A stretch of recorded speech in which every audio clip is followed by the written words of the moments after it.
What's up, everybody? Welcome to the stream today. How's it going, you guys? We got D&D coming up right now. Sorry, I'm a little late. I just streamed so late yesterday, and then I knew that I was going to stream late today. We're doing our podcast at 9. We're going to be talking about the Brian Warner, also known as Marilyn Manson, allegations tonight, which I'm excited to talk about. Yeah, if you like Marilyn Manson, you won't like him after you listen to our podcast today. Ah!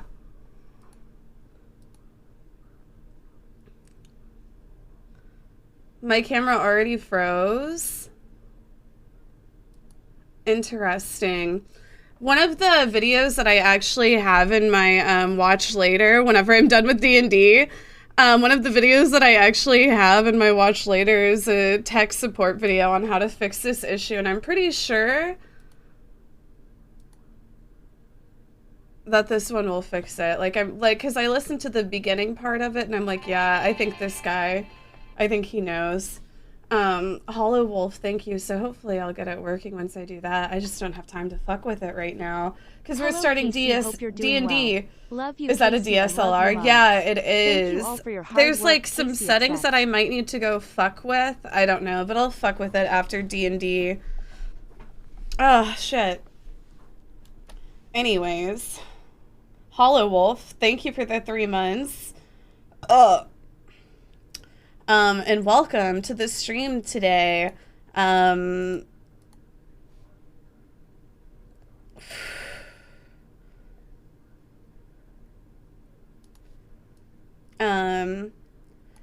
Exclamation goal in the chat for this week's or today's sub goal. If we get to 150 subs today, stream gets to choose my next cosplay. So yeah, get your subs in, you guys. We're gonna be doing the Dog Appreciation Day tomorrow for yesterday's sub goal, courtesy of Jana Parks. Thank you to Jana Parks if you're watching. Parksy, Piss Baby, and Nabu, thank you. I appreciate it. Kaceytron TV show. Oh wait.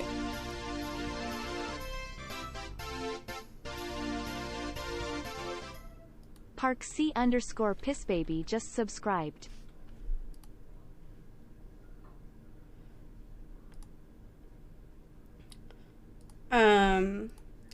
But yeah, let me get logged into D&D.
What up, you guys? Hold on. Okay, sorry, I was just getting all this shit set up. Okay, so I'm getting ready to do D&D. I think we're just waiting on the rest of the group to get here. But oh my god, my fucking allergies have just been so insane. I actually got Zyrtec today. I got the off-brand Zyrtec So I got the off-brand Zyrtec and I got the off-brand Allegra, Stella and Links I'm Enchantix rotating just that, but then I resubscribed. also got the Been following the Allerflow Queen of the nasal Gays, spray. the Mother Teresa, So the I'm, you Supreme know, of the Coven for 2 triple months dosing now. it. Like, oh my god, like my head just I feels guess it's so just you, full. Commander. I'm just kidding.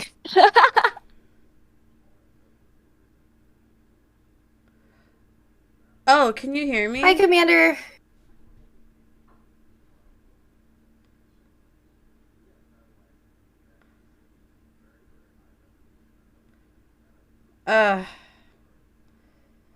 Do Zyrtec with pseudoephedrine? What the fuck is that? What? What? Oh shit. Oh my god. Oof. What up, everybody? Hi. God. Oh my god. Trisha, what is Trisha? Trisha's outfit. She's wearing a wig. I hear mainlining Zyrtec with DMT is a great idea. What the fuck are you guys talking about? I don't know. I wonder how my camera is gonna do. I wonder what's gonna go on with, like, okay, so after D&D, I have a video in my watch later for YouTube where it's like they explain how to fix this issue, which I believe I have narrowed down to being some sort of driver issue or something. But yeah, we'll watch it later, and you guys can watch it with me. Is Mafia Jinx nice IRL? Oh, she's so mean. No, everybody's really nice.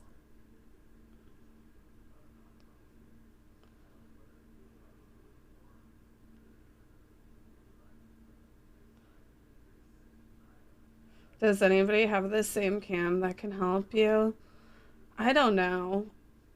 I feel like I'll figure it out today. Oh shit. You guys, 420 is coming up on Tuesday. Thank you for subscribing for 86 months. Deep Squid, thank you. Okay, here we go. Deep Squid just resubscribed.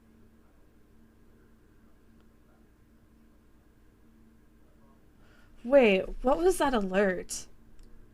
Hold Thank on. you for subscribing for 4 months in a row. Fantasy, thank just you. What's resubscribed. up? Thank you for subscribing for 86 months. Oh my god. Okay, here we go. I was Deep like, what Squid is that just fucking resubscribed. noise in the background? And I realized it was from that fucking clip.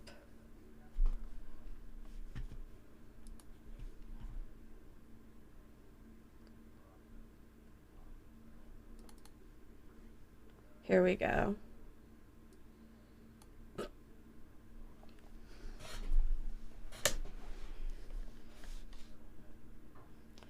Oh. Have you gone to the manufacturer's website and downloaded the latest driver for your cam? Yeah, I went. It's like an Elgato, it's an Elgato Cam Link 4K or some shit like that. And it's a UVC device, which means it's plug and play, which means it apparently doesn't have drivers, but I don't know. It's like I feel like I'm gonna have to go in and fuck with drivers still somehow.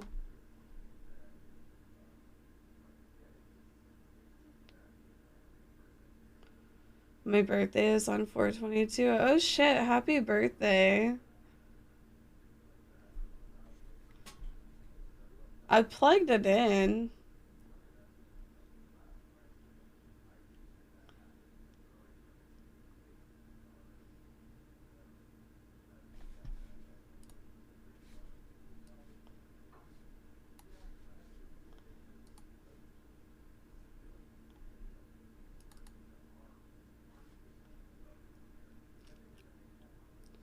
Would you ever start a clothing I'm kind of like line? having some camera troubles What? actually. It'd be kind of tight if you could do that'd be awesome. Thank you.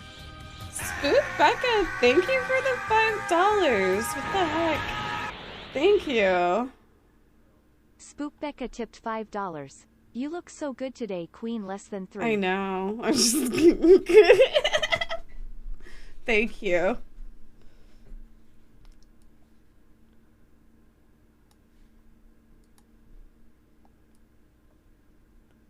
Oh.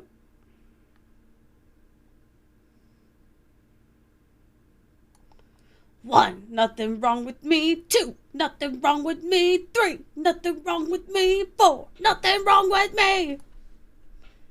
Ah! Boop. Can you guys hear me in Discord? shit. Hello. Yep. Yes. Hello. Perfect. Perfect.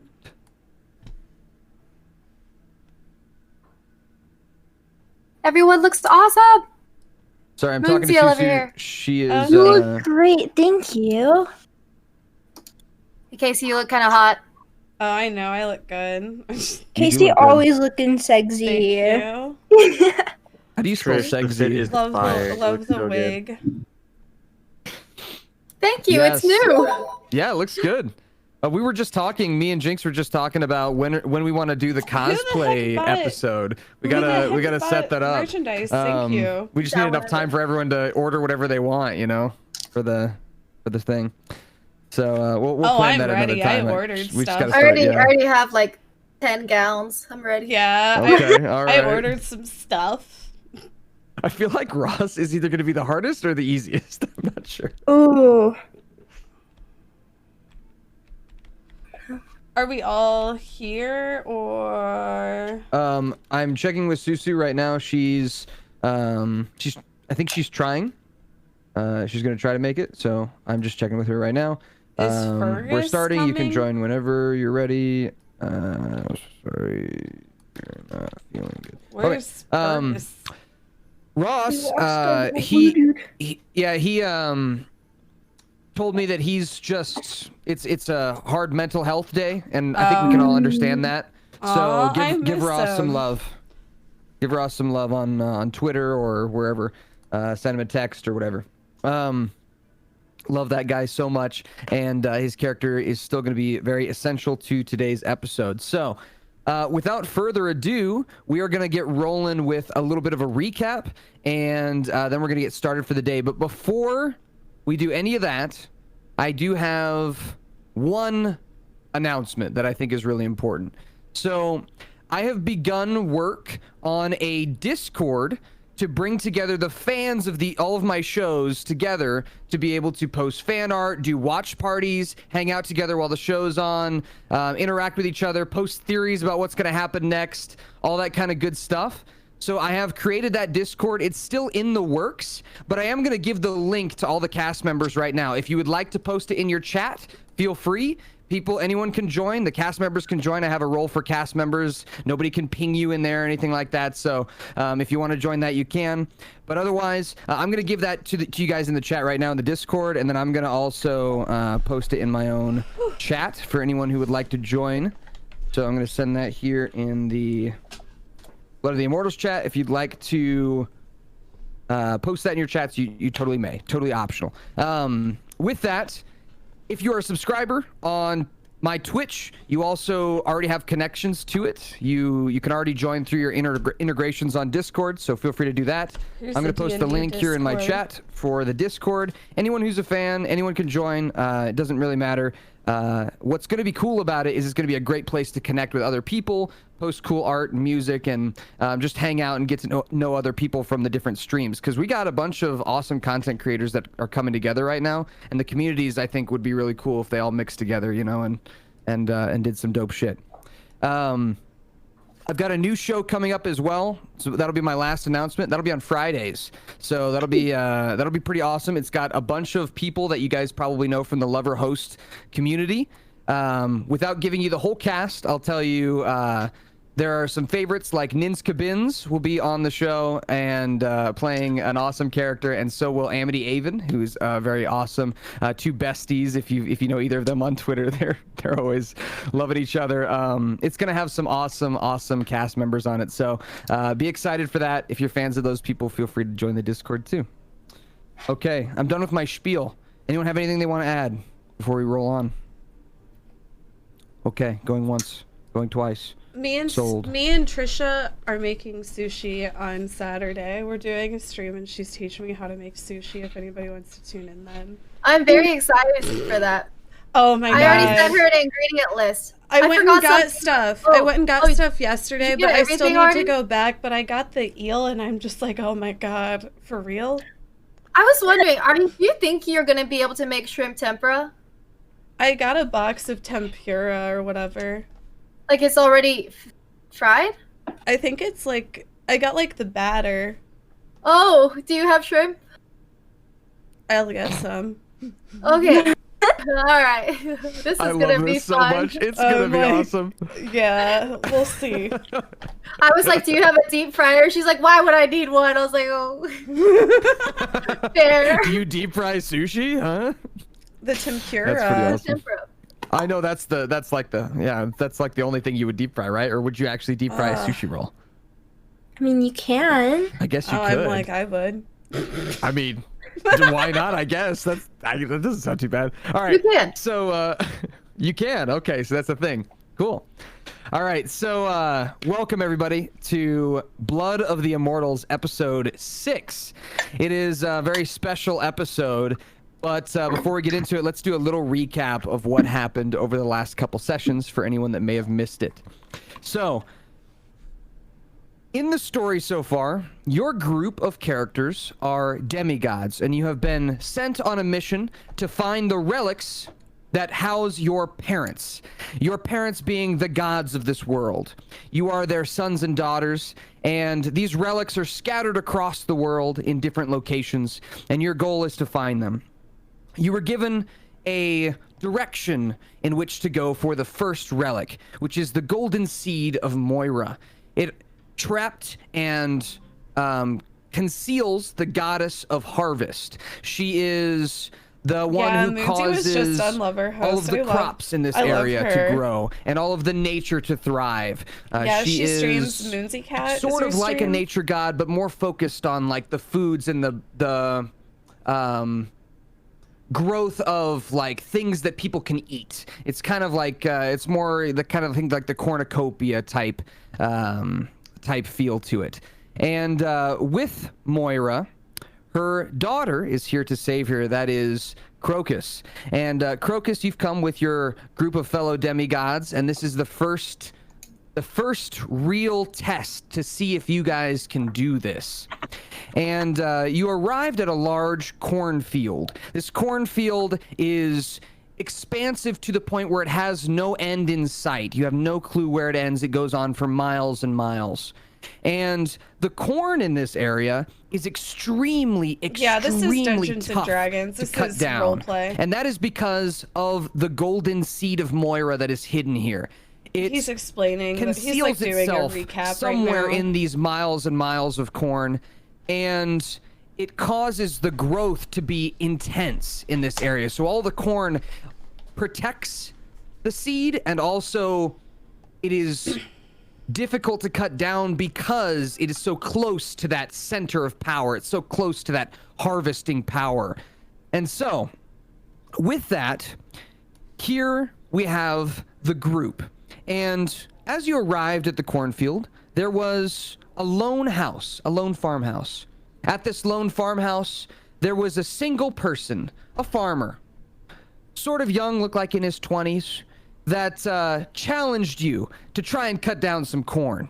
And you all had some trouble doing that. Susu's character being the only one that was able to cut down more than one.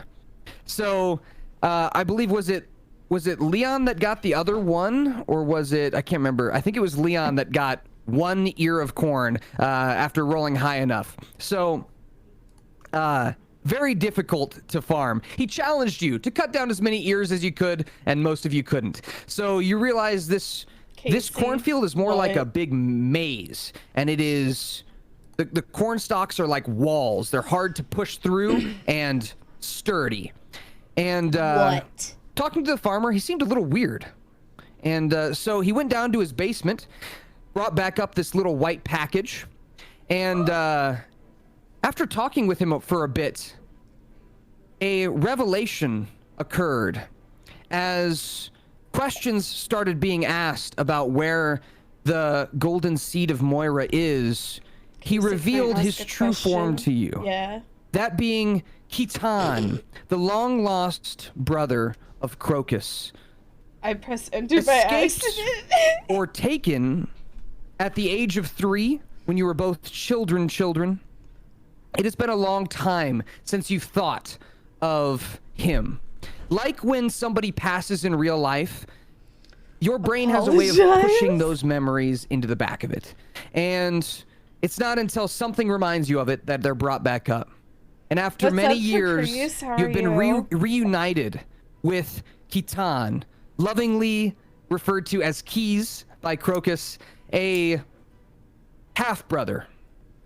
And the way you know he's a half-brother is because you have distinct knowledge and memories that tie him to your Furbolg parents. He is the son of your Furbolg parents, but he was tricked by his own curiosity into believing that he is also a demigod like you. Basically, we're getting ready to find the first through a series of unfortunate events, he's found himself looking for Moira without realizing that he is not the one who should be looking for her.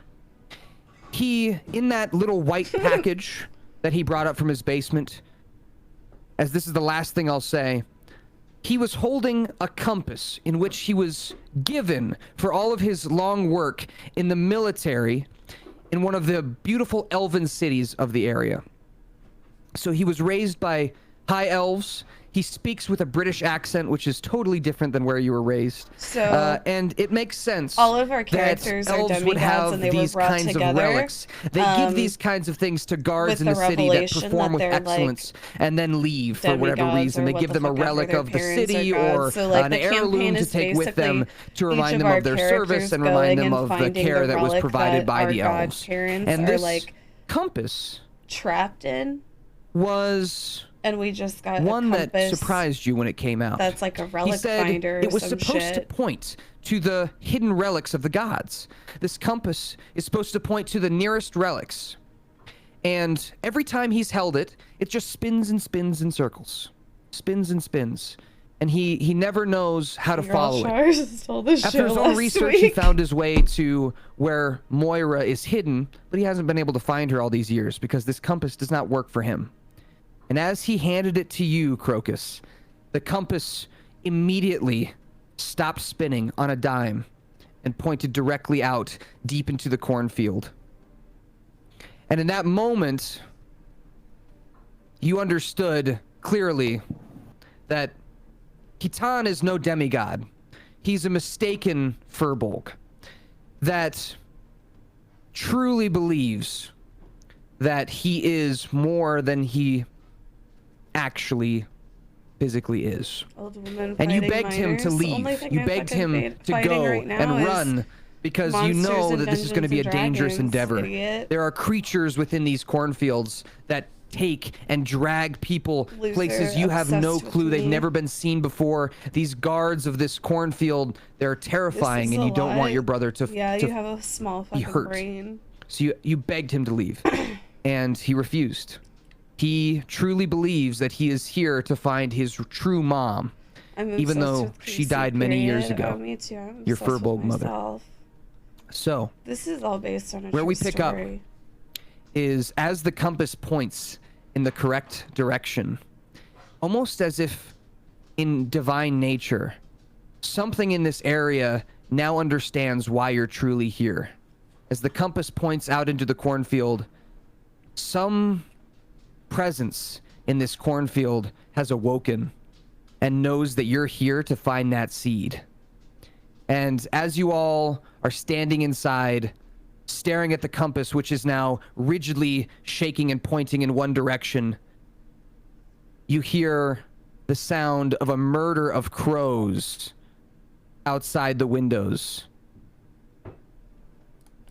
Hi, what's that outside the windows? Oh my god, it's a murder of crows! I can't believe it! There's birds! I love birds.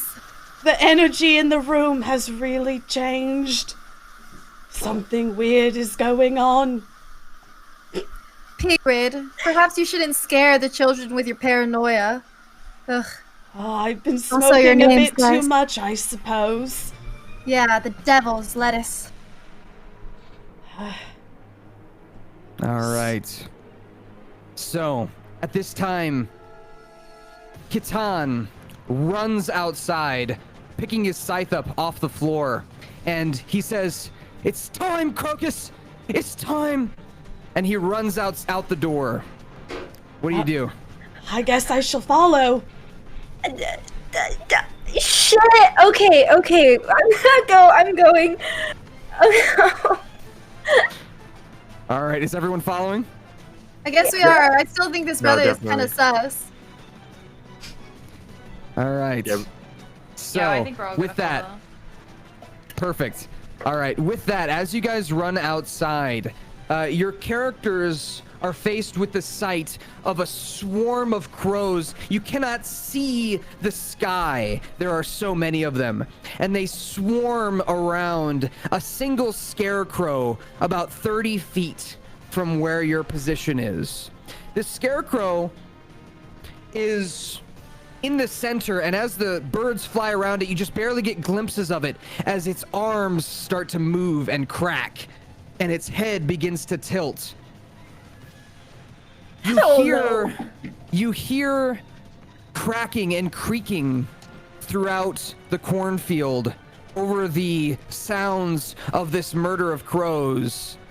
And at this time, I'm gonna have everybody roll me initiative for combat. So on your D&D Beyond character sheet, initiative will be the top middle. It's like a small box next to you where your armor class is. Oh, there we go. One sec. That roll. Yeah. Oh, I did it twice. There. And then I will put this initiative down in just a moment. Let me get your characters set up on the map here. By God, we must prepare for battle. Damn straight. Can I, like, while you're doing that, can I just roll my Blessing of Brash thing really quick to see, like, what it would imbue my item with? Sure. If you do that, it 6. imbues it with, like, no matter what. Like, even if it's not what you wanted, it imbues it with whatever that number is. Just so you know. Right. I got 6, Okay. which is Wild Weapon. While holding this weapon, you can communicate with and understand beasts and monsters, even if you don't share language. Oh, that's kind of good for the crows, right? Are we fighting crows? I don't You're know. not sure yet. So this one was, what was that blessing called? Blessing. Wild Weapon. While holding this weapon, you can communicate with and understand beasts and monsters, even if you don't share a language. Yeah. So in this, you actually, as soon as you imbue your weapon, you hear the actual voices of the crows. Instead of hearing the "ah" noise, you hear, "It's time, fight, fight, fight, fight, fight, fight." My You God, hear them as they're swarming. so strange. Seems the birds are One thing that you preparing for also battle. hear- I can understand the birds. Yeah, so your weapon is actually imbued. Which weapon are you holding? Is this your sword Yeah, my that sword. you're imbuing? Okay, so your sword actually, it kind of grows like fur across the hilt of it. And that's how you know that it's imbued with this Okay. particular wild imbue. So the other thing that you hear, and this really stands out to you, is you hear the words, "She's here, she's here, she's here, she's here, she's here." Who's You hear here? that specifically. Who's here? I can hear the animals. They're talking to me with my imbued weapon. The birds. They're talking. I think They're saying she's Egrid here. needs to lay off the smoking. I don't know. Are you okay, Ygritte? I'm not okay. So nobody else in the party can hear them except for you. They can hear the noise of the crows, but they can't hear what the crows are saying. I knew it. Pigrid lost her damn mind. That is totally up to you whether you would share that information with them. Well, like what they're saying. Ingrid. That's totally up to you. No, the birds are talking. They're talking. You know, All right. the first step to asking for help is being honest with yourself. Oh no. I'm fine. I'm fine. Okay. It's Okay. real. I can understand them.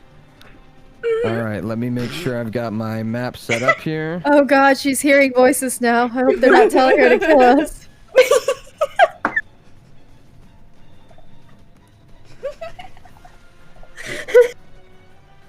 Okay. So, with that, let me pull up the map here. Boom. I'm going to put the map on Zoom here so you guys can see it.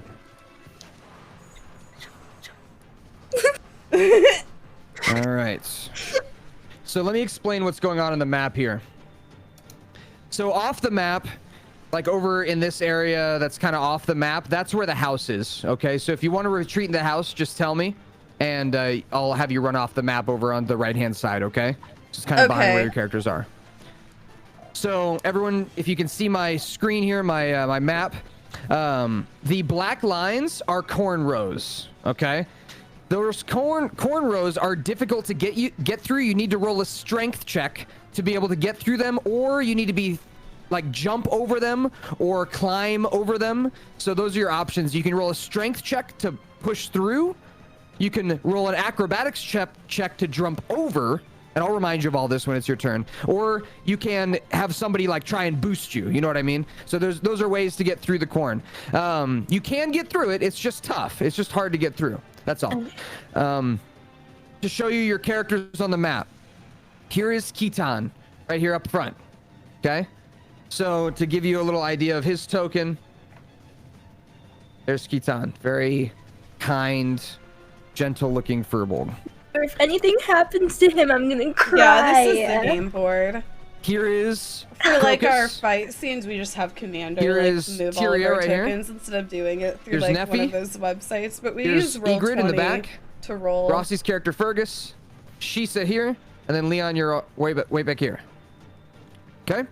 Here is the scarecrow that's being swarmed by crows. So it's a few blocks away, few lines of corn away from you. You do not have any like line of sight on it to attack it with ranged attacks at this time. All you can see is just the top of its hat and its arms kind of moving as the crows circle around it. And at this time, I'm going to hear what your guys' initiative are. So we're going to start with any 20 to 25 initiative rolls. Anyone got 20 to 25? Okay. How about 15 to 20? Uh-oh. I got. I have 18. Okay. Yeah.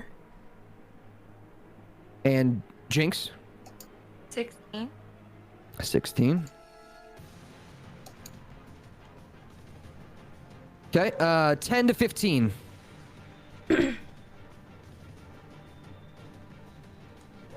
Anybody? No? Okay. And then 5 to 10? Yeah, I got a 7. I rolled I got a 2. 7 as well. Okay. What is your little number under dexterity, Colin, in the top left? Let me see.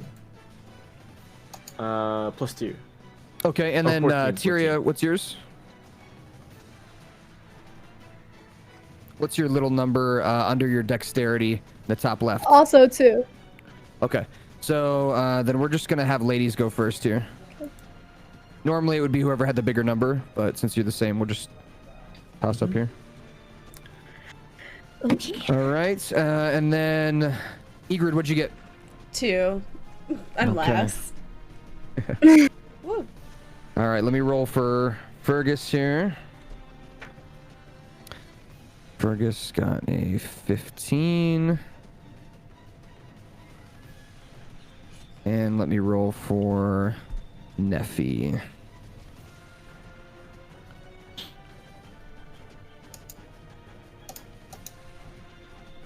Okay. And lastly, I need to roll for some bad guys. All right.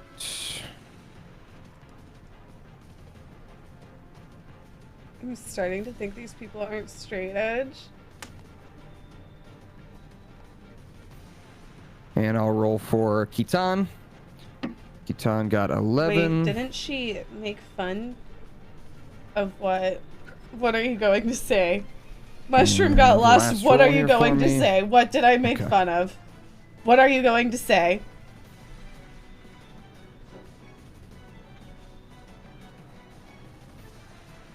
Here we go. Starting Too off late. the combat, Let we me have know in the band form. What poetically. were This you is going poetic to in my say? opinion. Crocus, you are at the very top, having getting the first move of the entire combat. Oh boy. Oh no. So, any questions you have, feel free to ask. If you want to know something, I'll tell you. As long as it's within your character's realm of knowledge, I'll tell you. Okay. Oh shoot. I don't know what to do. So that's okay. You have a couple options. So one option is you can try to push forward into the corn to get a better angle on what you're looking at. It's dangerous though. You probably know that. It'd be dangerous to do that. Can you eat One the option is corn you to can buff an ally if you have any regenerate? buffing spells. So you can look through your spells, and if you have something that buffs somebody, you could do that. You also have your godly ability, which there's a lot of plants around you. You could attempt to use that as well. I think now would One be more a good chance. time Yeah, to Mushroom use it. got I'm lost. just What were you trying to going to find say? it. It What should were be you under your going to features and say? traits. Did I make fun of what? Features and traits. Go, go, go. And then you scroll all the way to the bottom. It'll be the last one. Address Called Blessing it! of Moira. I can't press on it, but can I? When you click on it, nothing comes up. Oh, yeah. There we go. So I when you click can- on it, it should give you. Yep. Go ahead and read it. Can I? Do Address I it! press something to? Answer! It tells you to roll a dice, right? D20. Yep. So where it says D20, I think if you click Oh on my that, God, does they it won't roll it in answer. roll 20 for us? Yes. Okay, Blessing of cool. Moira. You got a 10. So what does it say for 10? What happens? A blood-colored mushroom that heals for an amount equal to 3 times your level. What the? Okay. A blood-colored mushroom? Yeah, so what happens is you reach out towards one of the corn stalks, and you're kind of trying to push the corn stalks out of the way just to get a better look at what's going on. And as your hand touches one of the corn stalks, this blood-colored red and gray mushroom sprouts out of the edge of the corn stalk, and it glows in the kind of dimming night sky. The crows are blocking out any light coming from the sky, so it kind of glows this reddish color. And you kind of raise an eyebrow, confused. You've had stuff like this happen to you before, where like you just randomly touch something and it grows a weird plant. This might be a new one. This might be an old one. You can decide whether or not your character has seen this type of mushroom before and knows what I it does. Well, didn't either way, you know make what it fun does. of Dream. You can just tell by Okay. the way it is. Go text him. Right. I don't think my character's ever seen something like this, so Crocus is very surprised right now. Kaceytron actually looks back at you with like a big grin, and he says, I knew it, and he like pats you on the shoulder. That's my sister. Yeah. What the hell? Don't look at me, guys. I don't know either. Okay. So, Oh my god, it's a magic mushroom. With that, I have. So here is your special bonus for the day. So, in this area, normally when these weird growing plants happen to you, they kind of drain you. It feels like you're weaker afterwards, or you feel like tired. You know what I mean? You just feel tired from using that much energy. Oh my But god, that as you grow accent this he was plant, doing yesterday was so funny. You feel no fatigue, and in fact, you feel a bit invigorated Oh, in the thank you, spot you're Yuki standing. Moonlight. And the entire Oh, stalk they of won't corn that you conquer grew that this mushroom mountain. on is now glowing this kind of gold color. Will you film a documentary And about you the will be cult able one to day? use this Oh my ability again God. next turn instead of once per day. I'm So, gonna be the Lisa you'll be able to use Rinna this ability of on the each of your turns if you Minecrafters. decide to. That's up to you. I'm gonna But in this expose area, them. you are invigorated with Fuck power. you. Honey Rose, Fuck you, Angry. bitch. I wonder why. Leave me alone. Couldn't tell ya. All right. Get a So fucking that is life. your action. And would you like to attempt to try and move through the corn, or would you like to stay where you are? They won't leave Move me back? alone. Different Stay spot? put just because we don't know that much about I what's just going can't on believe right they're now. still just Okay, sounds randomly good. fucking So I'm gonna put a popping compass here in. for everybody. Right down here. This should help you if you want to move your character. Just tell me you want to go north, however many squares. You know, east, west, south, whatever you want to do. Just let me know when you want to move. All right. Next up, we are gonna do the crows. So the crows are swirling around this scarecrow, and as they are, it kind of looks like a big tornado, and they slowly move to another spot a little bit further back into the cornfield and away from you all, and it leaves this scarecrow a bit exposed as you can hear it. It's starting to make noise and move, and its arms are cracking with the straw as it begins starting to climb over the corn at you. So it is the scarecrow's turn. It does not get an ability check moving through this. 5, 10, 15, 20, 25. It's gonna come right back here to Shisa. The scarecrow quickly, like lightning, crawls through the corn, pushing the corn stalks out of the Thank way. you. It has no Mushroom legs, got lost, so it's just $16. crawling on the Why ground did you with ban its me? arms. These because I said hands that drink? have these Why metal are you claws at banning the me for end mentioning swipe that? out at Are you Shisa's scared of the legs. truth? We're Is so this young and real? exposing you, and I can't even say dream in the chat. Shisa, does a This is 12 just hit like your the book armor class? 1984. No, it's not. They Stop wouldn't. that. Since Apologize 1984. you Your armor made class him is the cry. shield icon in That's the middle not of your No, character it's sheet, Is like that middle top. real? You're 13. Okay, so as it swipes at your feet from beneath the corn, you kind of lift your leg up out of the way, and it barely misses you. You do get a little scratch from the tip, and you can tell that the tips of these claws of this scarecrow are sharp, very sharp. Mm-hmm. With that, Shisa, it's your turn. Fergus is on deck. Ouch! That hurt. Dude, what the fuck? Okay, anyways, I'm scared. What should I do? I don't really know what to do. I don't know if I can go through these corn stalks. I don't know if I'm strong enough. So moving through them does not, I'm not going to require you to lose any part of your turn trying to do it. So you can attempt it Okay. every turn if you want. And Alright. it's just a strength check. So there are some times you will be able to and sometimes you won't. It'll just depend on how well you roll your strength check. So in the top left where it says strength, click on the little number beneath it and it'll roll you a strength check. Should be like a -1, I think, for you. Can't remember. Oh, it's a +0. Okay. An 18. If you'd like to this turn, you can move through the stocks. with an Yeah, 18. I think can I go and can I move like past the monster, like behind it? Like right there? Yeah. Sure. Yep. You if you leave its Yeah, little group area though, totems it gets to tell 'em. attack you. So if you leave anywhere other than where you're at right now, it gets to Yes, attack thank you, Devin. Oh, Anywhere okay, around I'll it's Yeah, like just, I'll don't five just let feet stay. people area. like I guess I'll just stay objectify where I or am like right talk now, shit then. on like other people on my stream. I'll just I'll poison. Like you it. guys know Okay, like go ahead what and roll my your like spell. I feel like my mods like know what my limits are and stuff, but it's hard to tell with other people, so it's best just to be on the safe side. Okay, so You I need to know. roll a DC 13 Constitution save. Rolled a 6.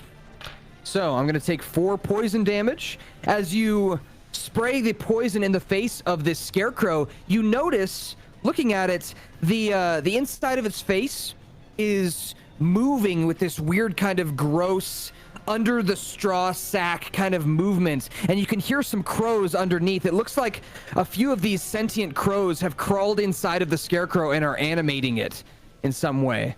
So this poison is, you're actually poisoning the crows inside the I saw scarecrow. this boss on Normally a Dark scarecrow wouldn't be Souls. affected by poison, but you're lucky. This one seems to have a living creature inside of it. The crows themselves are animating it. I saw this boss on Dark Souls All 3. right, so that is your turn. Fergus is going to move up here and he is going to attack. He's going to get advantage. Casey's mods has Okay, turned he into rolls HR good. directors for Disney. gonna roll with That's not sneak true. attack They would damage. be paid at least minimum wage. Okay, he does a good 8 points of damage to the Scarecrow. As he brings his daggers down on the back of the Scarecrow, it's the wood that kind of makes up its body starts bursting and ripping apart. It looks like it's almost dead. And Kaceytron is going to boldly step out into the cornfield. He's going to roll a strength check. He succeeds. 10. 10. He's going to move out here into the corn. And comes across another Scarecrow out there. Neffy is going to crawl over here and attempt to whip. She's going to crawl here, actually. Attempt to whip the Scarecrow. Hits and deals enough damage to take the Scarecrow out.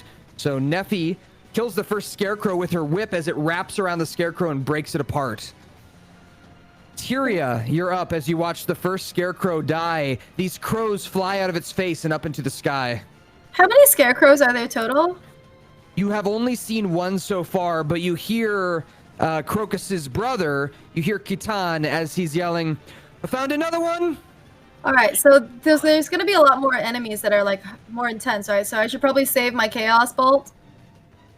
Up to you. That if that's what you feel, then possibly. Yeah, I'll use Ray of Frost then. Okay, so to be able to hit this creature, you'd need to be able to see it. And right now, it's blocked by a bunch of rows of corn. You're standing here. If you are within one row of corn, you can hit it. All right, I'll so move you need to be towards on the other side of the corn from it. I'll move towards as far away as possible, but still be able to hit them. Okay, sounds good. So what I need you to do is make your choice here. Would you like to roll a strength check or a dex check to try and get through the corn? Dex. Okay, go ahead and roll me a dex check. So click on the little number on the dex. So unfortunately, trying to climb over the corn, you're kind of unable to make it over. But that doesn't use up any of your turn. You're not sure how susceptible the corn is to fire. You mentioned that before. If you'd like to try that, you can. I don't have any fire attacks. Okay, good to know. So with that, you kind of feel a little stuck here. You could ask your party for help, like a boost over the corn as well, if you'd like. Someone boost me, please. Okay. I so got that's you, what you say- Tyria! And I come Really? running up Okay. behind, and what do Perhaps not all dwarves are bad. what do I check? Okay, so we're gonna have you do that on your turn, and I'm Okay. not gonna make it like any of your action or anything, so no worries about that. But Tyria, do you have anything else you want to do on your turn here before it ends? Ooh, you should kiss her. Oh. I'll give 'Cause her a you're not pat. gonna get over in your I'll turn. give her a pet on the head. Thank Okay. you. All My right, sounds good. frenemy. All right. So Leon, you are up. You know exactly how strong this corn is from your time with it. It's tough to push through. You can probably make it through in your big Minotaur self, and you would get advantage if you were raging. Rage is that special ability you have as a barbarian. So if you'd like to use that, you totally may. That said, you know that there's an enemy out there in the cornfield, but you're unsure of any others Saying, don't at the talk moment. negative about people. Okay, Ha. Snowflakes. That's so being from my negative. position, like, I'd like to just attempt to make it out to Keys, like This make it is as a far as positive I, only stream, bitch. as close as I can get. The fuck out. Sure. So go ahead and roll me your strength or your dexterity, whichever one you pick. I would assume you pick strength here. but No, I I'm don't know which one's tired higher of for you. people coming in with their Oh, they're the fucking negativity. Okay, they're the It's same? just Okay. hurting. So yeah, you get my advantage on this, so you can energy. roll again. Like, if you'd I'm done with Oh, people got it. killing Take the my higher number. energy because it hurts my So right now you rolled an creative 18, but you could abilities. roll a 20. Okay, Dumb you rolled fuck. a 1, which is okay. we don't count that one because you had advantage, so we take the higher one. So you Sweet. push your way out here into the corn. 5, 10, 15, 20, 25, Yeah, like, it's 30. hurting That's my as close brain, as you could dumb get fuck. with just regular I had movement. to ban one of my VIPs. That's like your regular movement on your turn. last week If you because would like to they're go fucking further, you toxic as can. hell. It would just take up your like attack for the turn. You'd Where's use up your Gold attack to Frap? be able to move further instead. Where is Gold Frap? If you would like to do that. Right now, you can't really attack anything anyway. There's nothing out Yeah, there. I'm kind of chilling I'm with my worried position. about I'm fine Gold with it. Frap. Where is Alright, fucking sounds good. Gold Frap? All right. You hear a horrible, everybody out here hears a horrible kind of cracking and creaking throughout the cornfield. And you hear this kind They're of on the run. guttural moan almost. It sounds like a... And with that, Egrid, it is your turn. Last person in our initiative order here. Okay, I run up behind Tyria and I do the Yep. boost check. What do I Yep. do for that? Okay, so with that, roll me a strength check with advantage. ARTPOP Volume So 2 you roll tips twice, take that higher $2. number. Little Monsters ARTPOP Volume 2 is dropping April 17 is a good 28th. start. Get the pre-orders ready. Why would I roll again? Okay, there it goes. There it goes. Okay, perfect. So you're able to boost Tyria up over the corn. So Tyria, on your next turn, you're going to be able to I'm get so over excited the for corn. Art Pop Volume 2. And you'll have oh my god. bonuses to get through the rest of the corn stalks as well. So I should Okay. thank you this once. Thank you. Pigrid. You're welcome, friend. All right, perfect. Correct. I wouldn't go that far yet. Acquaintance. Now, you can do your move through the corn if you want. Yeah, so I do strength for that. You can. Yep. Oh. So with a Fight 4, for you're me! unable to push through yourself. Unable to get through yourself. With that, you could also ask for a boost on someone else's turn, or you could wait till next turn to try and get through again. If you have any like buffs for yourself that you can cast on yourself, you can do that kind of stuff right now. Or cast on allies. I'll let you look through your spells, and you just let me know if there is one that you want to cast, and we'll let you do that. Oh, I can But we're gonna go back up to the top. Go ahead. Yeah, Divine Sense, where I can detect good and evil. you can do that. I guess I could do that. It doesn't say how do I cast it. So you don't need to like cast it. You just tell me Okay. that you want to use it, and you're using it. So tell me exactly what it does. What does it say? The presence of strong evil registers on your senses like a nauseous odor, and powerful good rings like heavenly music in your ears. As an action, you can open your awareness to detect such forces until the end of your next turn. You know the location of any celestial fiend or undead within 60 feet of you that is not behind total cover. You know the type celestial Okay. fiend or undead of any of those whose presence you sense, but not its identity. Okay. Interesting. Okay. So when you use this, you kind of close your eyes, and as you do, you feel the presence of your god. You feel the presence of him here with you, and as you open your eyes, they're this kind of bleach white, smoky bleach white color, and little wisps of smoke are kind of coming out of your eyes. You all see this on Egrid, and Egrid, you sense. I sense Let me something. think. You sense. I would consider it. Yeah, you sense undead in this area. There's You sense something. a one large undead, a very large undead, and it is on its way to your location slowly. There's something awful coming. I can sense it. My senses are telling me there is something pure evil on its way. Now, just so you know, when it shows up, I'm playing with the definition of undead, because it is undead, but it's not necessarily considered an undead like a zombie or something, but it is something that died and came back to life, so I'm using it anyway. So just so you know, when it shows up, it's not going to be like your classic undead. I don't want to trick you there. But you do sense it. And that is your turn. Crocus. You are back up. Alrighty, I'm gonna try and get out into the cornfield. Okay. Crocus. You do not actually have to roll a check as the corn moves out of the way for you. It kind of parts like the sea as you walk out into the field. Where would you like to go? I want to go to Keys, if or as close as possible. You can get to any of the spaces around him. Probably just next to him then. Okay. Thank you. You're welcome. And you can see the scarecrow clearly here as it is beginning to animate as the last crows kind of crawl into its body. Okay, I want to use speech of beast and leaf Okay. to try and communicate with the crows. All right.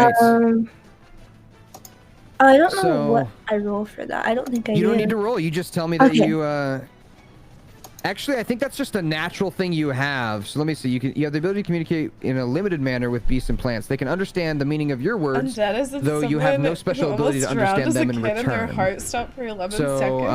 What? they can understand you. You can't understand the language of crows. Right.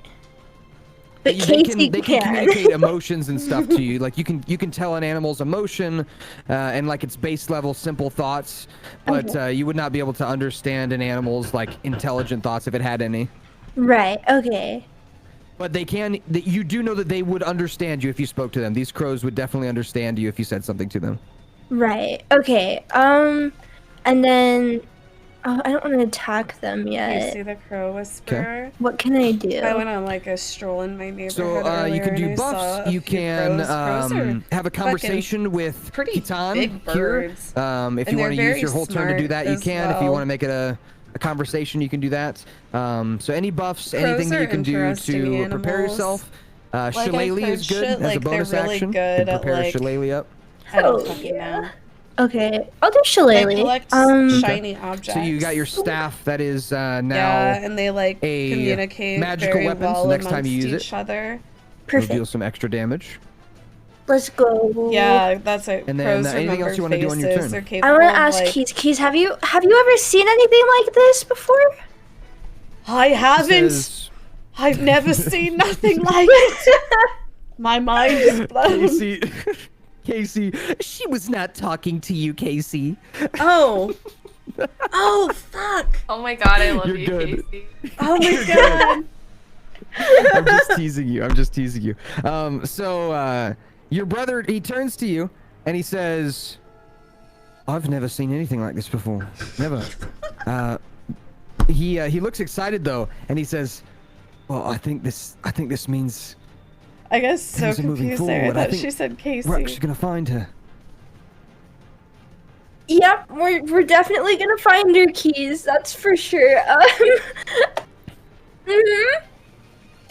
He seems excited, and he grabs your hand and kind of holds it a little bit, squeezes your hand a little bit.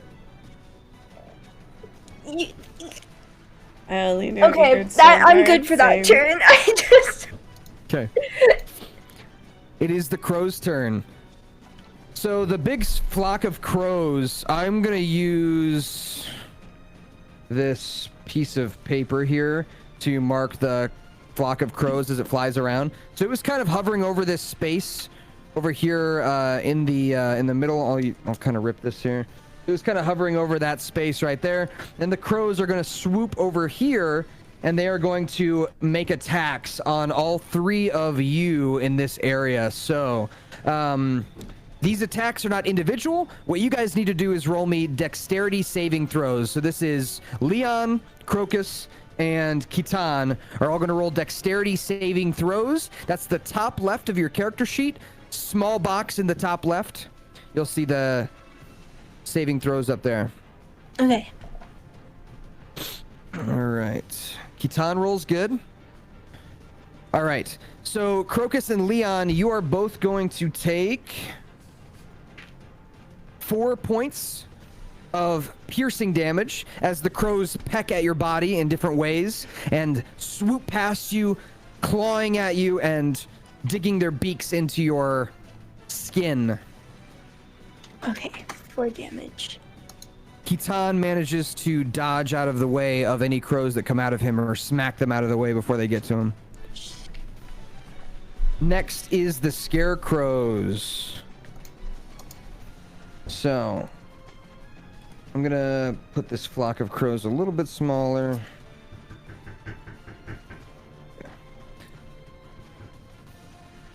So one scarecrow moves here and goes to attack Kitan. The other scarecrow moves from the spot where the crows were hovering before and comes over here to attack Leon. So Leon, How the much first one's going to D&D try to have attack I you with a missed? 14 to hit. We're What just is your like we armor just class? started this fight where we're like fighting It is a 13. 13. Okay, so a 14 is mob. going to hit you. in this like And the cornfield. scarecrow We're is close going to to finding deal Crocus's mother's seed. 2 points We of found slashing like a relic damage compass that's as he guiding claws us at you to it, and with we his ran claws. Into this. Yes, this is live. That was pretty low damage.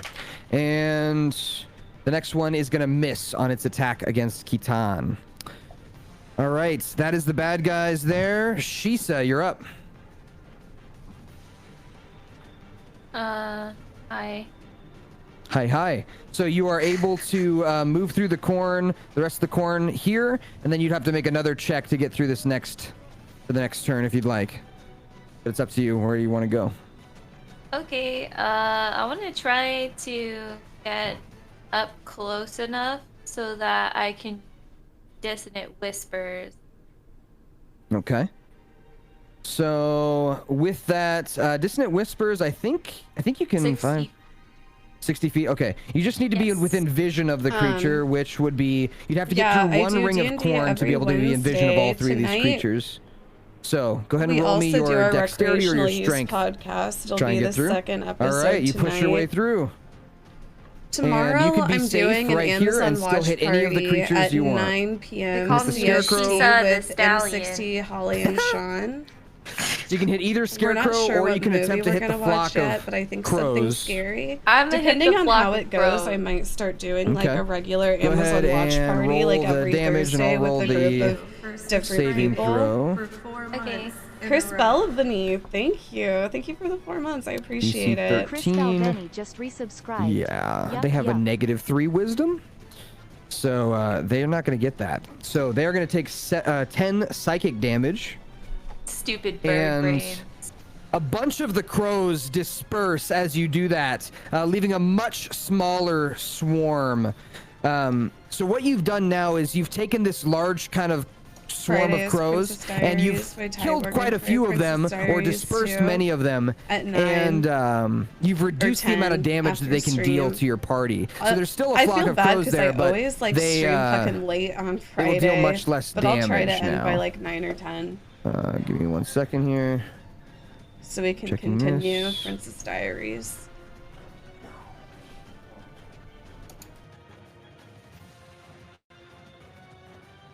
All right. So with that, we are gonna have Flexo, shut the fuck up about that.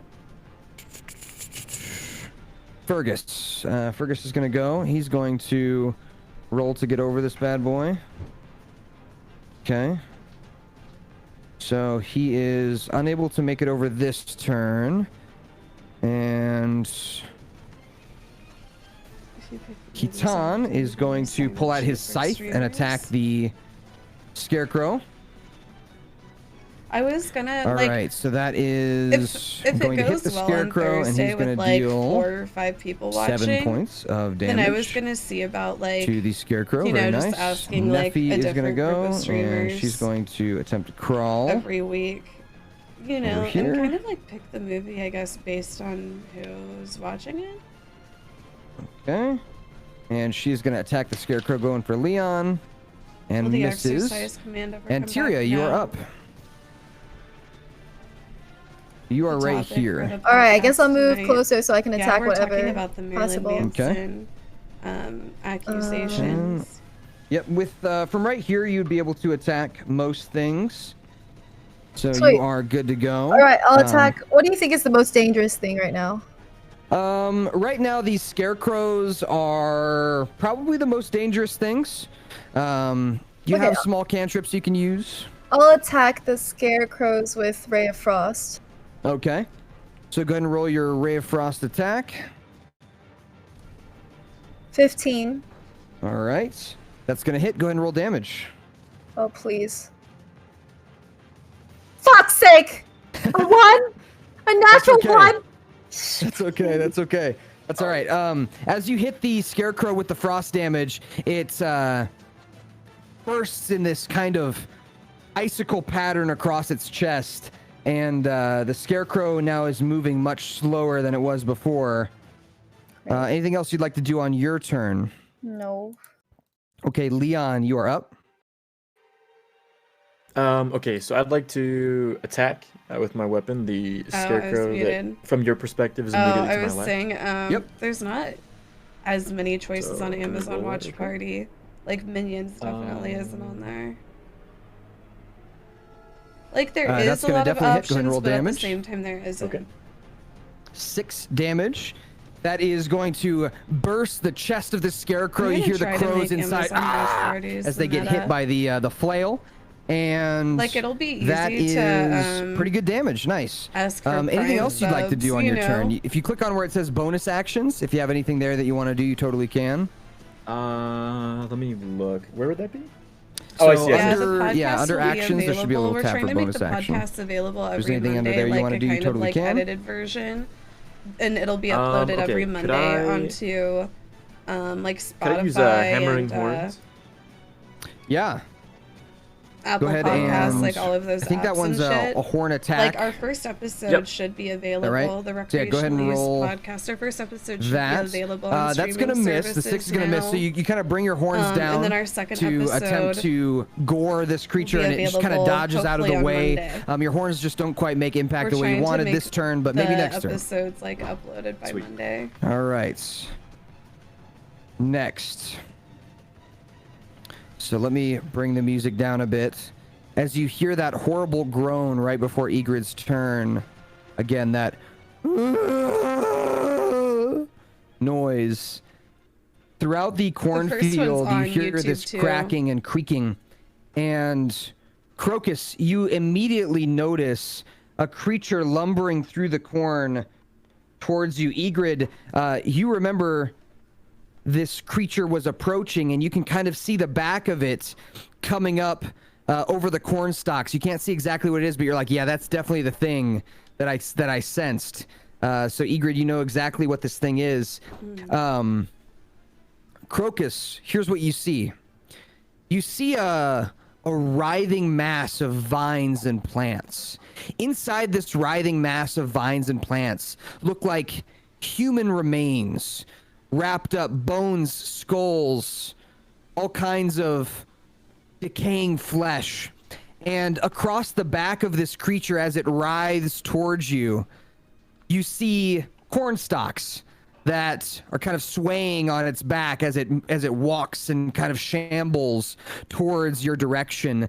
And you hear the groaning of what sound like hundreds of voices coming from inside this creature.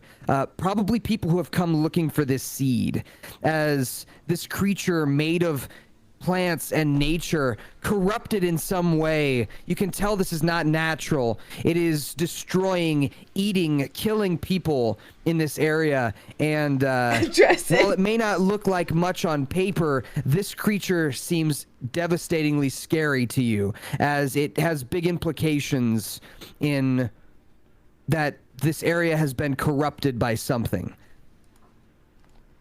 Oh, Lord. So this creature that people thought was a guardian is not that, as you can tell. This is not a guardian creature. This thing is some kind of horribly cursed plant that has been corrupted by evil. There's some kind of evil in this area that is either controlling it or sending it out to kill people. So, with that, Egrid, it is your turn. This giant plant zombie creature is struggling towards the party. My God, there it is! It's cursed! It's unholy! And I guess I try to make my way through the corn stalks. Yes. Oh, I got a 10. Okay, 10's just gonna do it. 10's just gonna do it. Yep. So you push your way barely through the corn. Can I... Where would you like to go? So you can go I want to 6 move spaces. towards the party, like by Right, by Crocus and Tyria. I want to try to hit the crow that's still alive, right? The swarm of crows? Yeah. Yeah, you can get there. Or do you want to do the scarecrow? There's the scarecrows over here. And then there's the swarm of crows in the middle of everybody. Whatever's closer to dying. I'll do the swarm of crows. Okay. Yeah, go ahead and roll your attack. Oh wait, is that right? That's good. Yep. So with an 18, let me turn my music back up here. Okay. With an 18, yeah, you go ahead and roll damage on the crows, the swarm. Okay. Oh, nice. All right, with a 10, you bring your sword across this swarm of crows, and as you do, it slices through the majority of them. Take that, wicked beast! And for the most part, the swarm of crows has dispersed. Nice job. All right, here. Crocus, you are up. Oh shit. I'm gonna try and communicate with the Crocus is gonna yell out, "What the hell do you want with us?"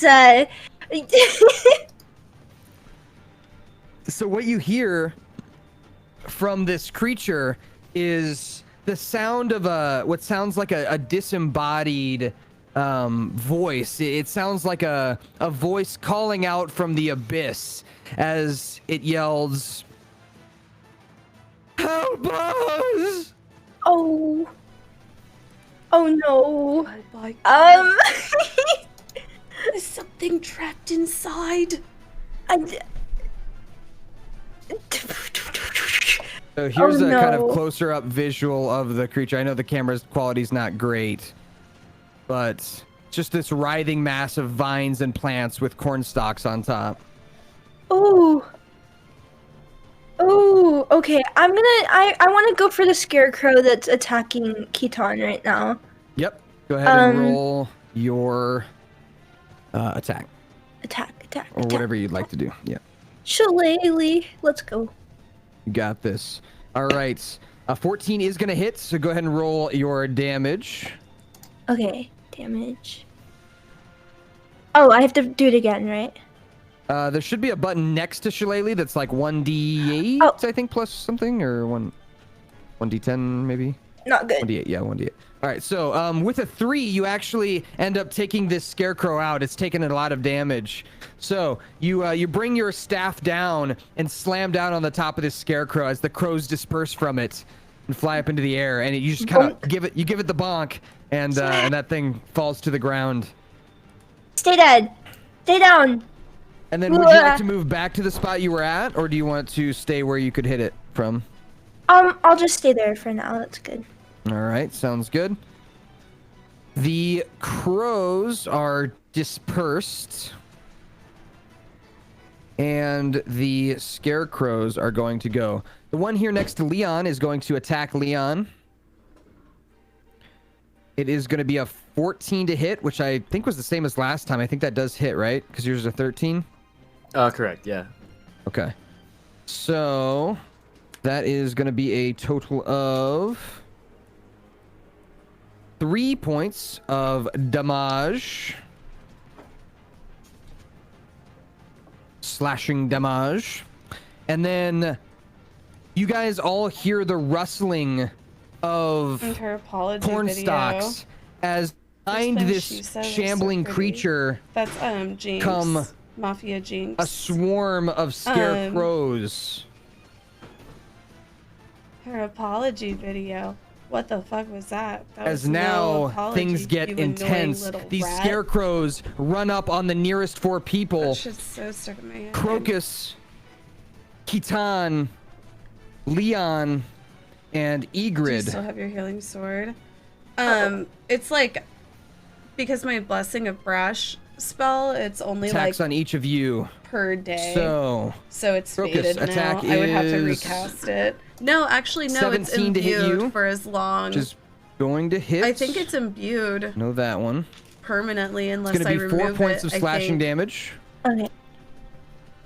Kaceytron is going to hit for 2 points of slashing damage on Kaceytron, and then lastly Egrid rolls a natural 1. So as it slashes at you, Egrid, to try and hit you, its arm gets caught in the corn, and it kind of falls to the ground clumsily. That is the Scarecrow's turn. Shisa, you are up. You see a group of 3 new Scarecrows come out from behind this shambling mass of plants. And you now realize there are different kinds of enemies. There are the Scarecrows, and then there is this shambling mass that seems like it's calling out for help, but looks very dangerous as well. Is there a way that I can poison the crows yet still leave the mass unpoisoned? Yeah, easily. Yeah, I would like to try to poison as many crows as possible. Okay, so the crows themselves, like the big flock of them, has dispersed, so you don't have to worry about that. But the Scarecrows themselves are actually filled with those animals. Those animals are kind of crawling inside those Scarecrows. So if you would like to do it on one of these Scarecrows, you totally can. Oh, so I'll kill the animals inside? Right. Oh, so there's animals. Okay, fuck. Yes. Shit. Damn it. If I cast Dissonant Whispers again, will that affect the animals inside? Yeah. Alright, fuck it. I'm chaotic anyways. I'll just do the poison spray. Okay. So go ahead and roll your damage, and I'll roll a save. Okay. I roll a 13 on there. No, it's -3. It's 10. So you do 11 poison damage to the nearest Scarecrow. That's the one attacking Egrid. And that Scarecrow starts writhing in pain from the poison. Would you like to move, or would you like to stay here? I think I'm good where I am. Okay. But I would also like to use my I would like to use my inspiration. Mm-hmm. You can. And I would like to inspire Egrid. Okay. So Egrid, you have what's called an inspiration dice. We've used these just a little bit. This is from your bard. So she has inspired you, giving you a bonus to any attack roll or saving throw that you choose, but you only get to do it once. And it's a d6. So you're going to add an extra 6-sided dice roll to whatever you want in the moment that you feel. So if you feel like you didn't do good enough on something, just say, hey, I want to use my inspiration. And we'll let you add that bonus to whatever you rolled. Okay. Okay? So she basically just gave you a bonus. Sweet. All right. Fergus is going to roll again. This time he makes it over. Wow. All right. Fergus runs up. He's going to attack with advantage. He's going to hit. Okay. Fergus stabs down on that Scarecrow that you hurt with the poison and slices that Scarecrow to bits. Nice job weakening that one up for him, Shisa. Kitan is going to roll a... Let's see. Yeah, he's going to roll his scythe attack on the Scarecrow. Kitan rolls a natural 1. As he swings his scythe to try and hit the Scarecrow's hand grabs his scythe and rips it out of Kitan's hands. So, Kitan is now disarmed as the Scarecrow tosses the scythe backwards into the brush.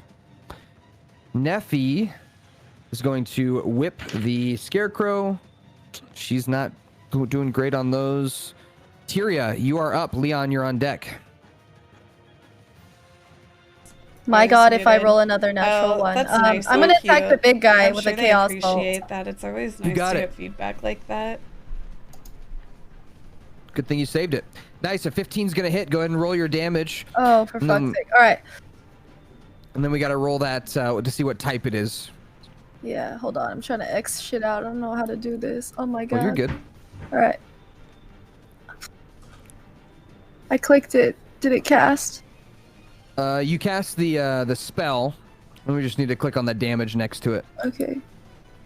It's not. Why is it not hitting? The fuck?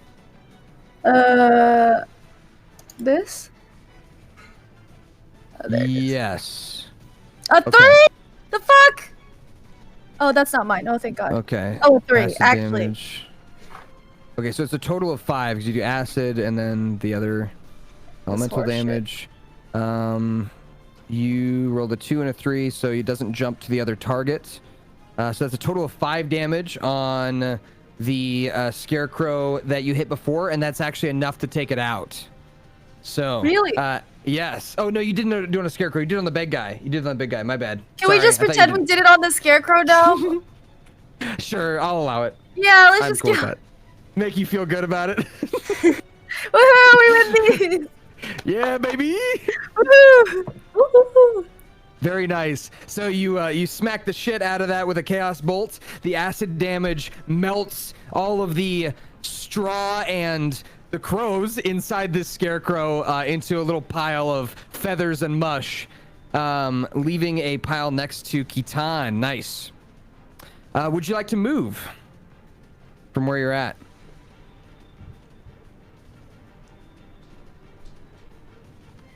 If I move behind someone, I can still attack someone. I can still attack the big guy, right? All right, I'm gonna move behind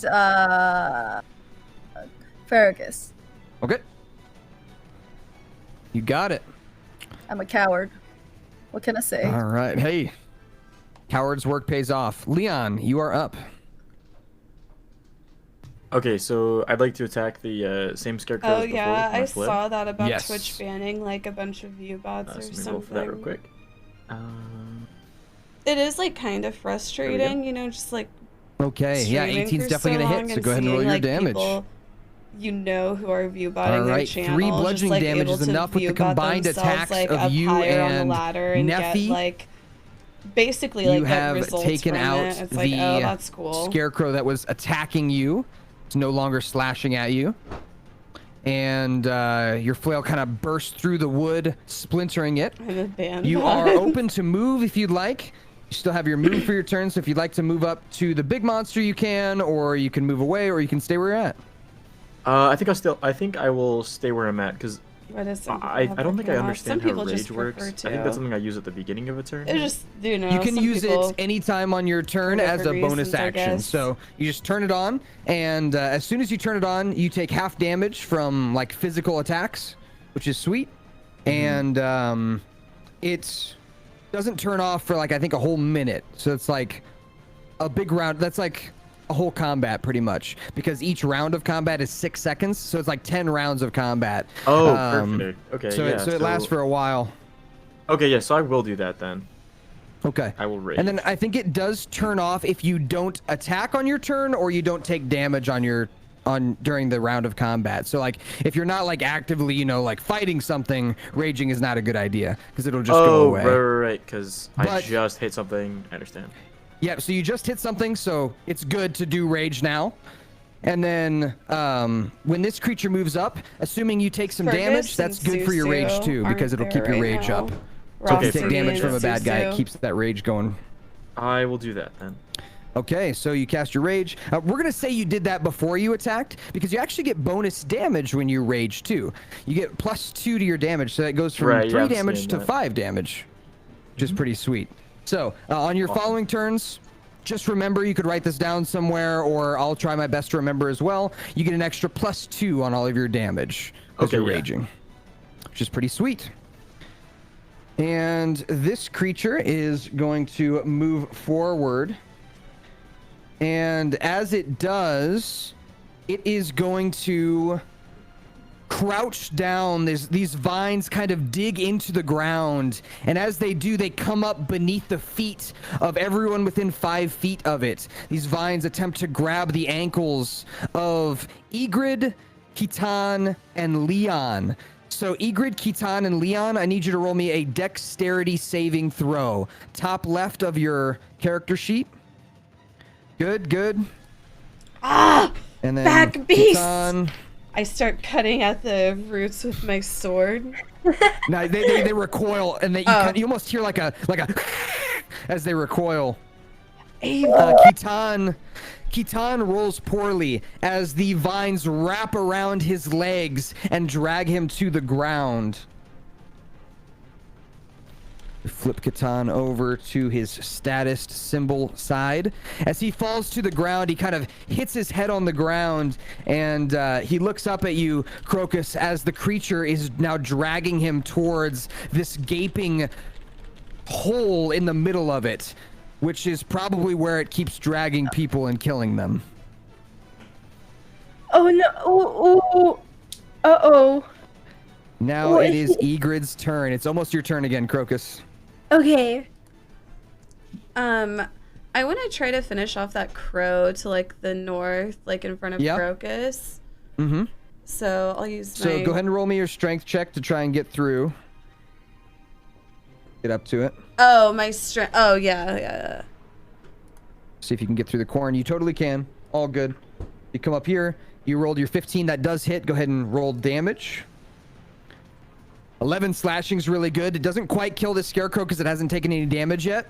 This is the first damage it's taken. As you slash through it, you splinter some of the wood off to the side. The straw kind of falls out, and you see a little blood dripping out of it from the crows inside that you've killed. Ah, take that beast, wicked evil. You just we hear shall purge you from this land. Oh, you're fine. All right. Anything else you want to do? No. Okay, Crocus, you are up. Okay. As your brother is being dragged. Not on my watch. Not on my watch. I'm going straight for the beast dragging him right now. Okay. And I want to use. What do I want to use? So as you approach this creature, you notice that it is made of foliage, and there is still some that is living on its back. There's still some that is alive, and you could use your godly ability on those living plants to grow the little bulbs and things if you want. It's just another place you can grow them. So that's just letting you know you can actually grow them on the bad guy if you'd like. Oh, thank you. Sure. Let's do that. Okay, roll me that d20. Donk. All right, what does a 16 say for you? It only goes up to 10, so should I just do 6? Does it say like 1 to 2 does this, 3 to 4 does this? Like it doesn't say that anything like that. No, it's just 1, 2, 3, 4, 5, 6, 7, 8, 9, 10. So it must have been a D10 that I have you roll then. My bad. No worries, no worries. Yeah, go ahead and roll a D10. So you can actually type that here in Roll20. Do / roll and then lowercase d and the number 10, and it'll roll for you. Okay, 9. So you got a 9. So what does a 9 say? 9 is a plump fruit that when eaten causes the enlarge spell on the person who ate it. Okay. Can I stomp on it? You It's could. like some Alice in Wonderland shit. Okay, you could. Give me a second here. I just want to make sure because I thought when you look at that chart, are you sure that you can't scroll to the right and see more of the chart? Is there like a little scroll bar at the bottom? I can! Okay, so what does 16 say? Because that's the one you actually got. A large creature eating Venus flytrap that is hopelessly in love with you. Okay, all right. So here's what happens. You close your eyes and you put your hand on the back of this creature, and as you do, you hear a kind of gross, slimy noise as this vine shoots out of the back of this creature, and you hear a voice that you've never heard before. As this Venus flytrap grows out of the back of this creature, it opens its mouth, and only you can understand it, as it says, "Oi, Crocus! Oh, you look so beautiful, love." And you see its little Venus flytrap mouth moving, and as it does, it's gonna roll initiative, as it is a creature that can attack. So it is hopelessly in love with you. It will listen to anything you say. So this creature is growing out of the back of the bad guy. It might be a good ally to help you defeat it. So hey, Yellow, what's your name? He says, "Whatever you want it to be." Your name's gonna be oh my god, I have a child. You can think on it if you want. I gotta think about that for a second. Thank you, I'll keep that in mind. I need you to help me get my brother away from this creature. He says, "Oh, I can do that. I can do that." Thank you. Oh god. He seems really excited to be able to help you. All right, so that is your turn. He has rolled a 7 on initiative, so he's gonna go. Oh, sorry, no, he gets a +1, so he's gonna get an 8. He goes right before Tyria. All right, and you can actually decide the gender if you want. It doesn't have to be boy or girl. It could be they or whatever, whatever you want. So, scarecrows. There's only one left, so it's gonna attack Egrid because Egrid attacked it. She's not here, and he rolled a 1 anyway. So the scarecrow's pretty useless this combat. Shisa, you're up. Hi. Yes, I would like to cast sleep on the really big thing that has all of the animals inside. Okay, so as your DM, I'll tell you it's not gonna work, so I wouldn't try it. Gosh dang it, frick. So the reason it's not gonna work is because it has more HP than your sleep spell can do. So your sleep spell needs to roll an amount of dice equal to their HP. It has more HP than what your sleep spell can do. All right. Sag. Okay. Dang. I mean, you know, I could just use dissonant whispers on that one crow. That the lonely, yeah, totally can. Totally can. Yeah. I think I'll do that. All right. We'll roll our saving throw. We fail our saving throw. So it takes 11 damage, and all of the crows inside they're like, ah! And then they just die. They just stop Get crowing. fucking wrecked. They just all fall over. Yep. It's not even violent or anything. The scarecrow just falls to the ground. All right. With that, would you like to move from your spitty spot? I enjoy my spot. Thank you. It's a good spot. It's a good spot. Yeah, good spot.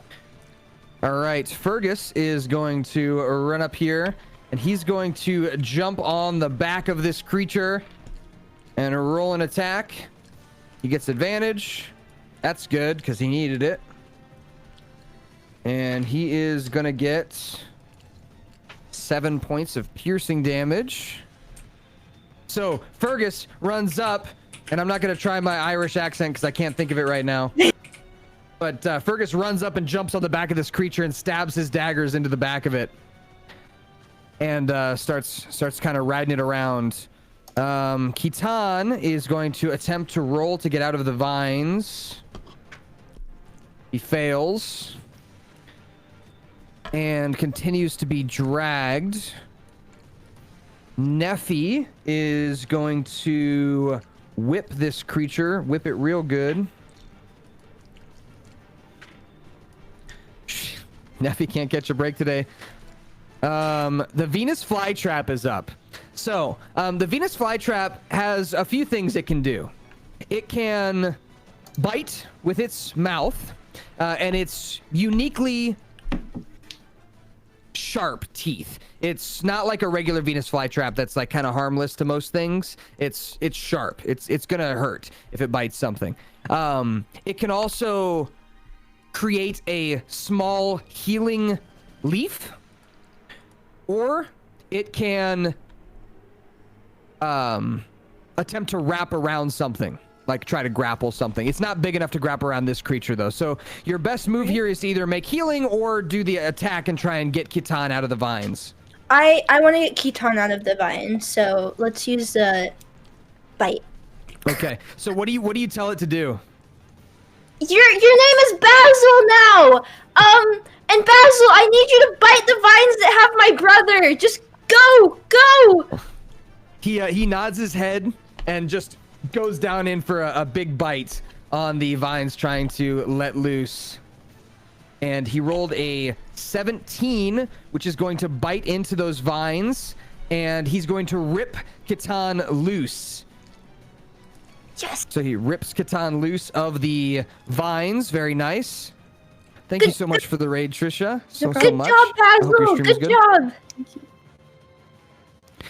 He nods his head and he says, "Oh, I did good. Oh, I did good." Yes, you did. You did so good, Basil. I'm so proud. Tyria, it is your turn. Perfect. After this, I actually have to go. I'm sorry. I'm getting like the worst migraine of my life. But I'm going to attack the big guy with the chaos bolt again. Try one more time to hit this fucker. Yeah. Go ahead and roll damage. Yes.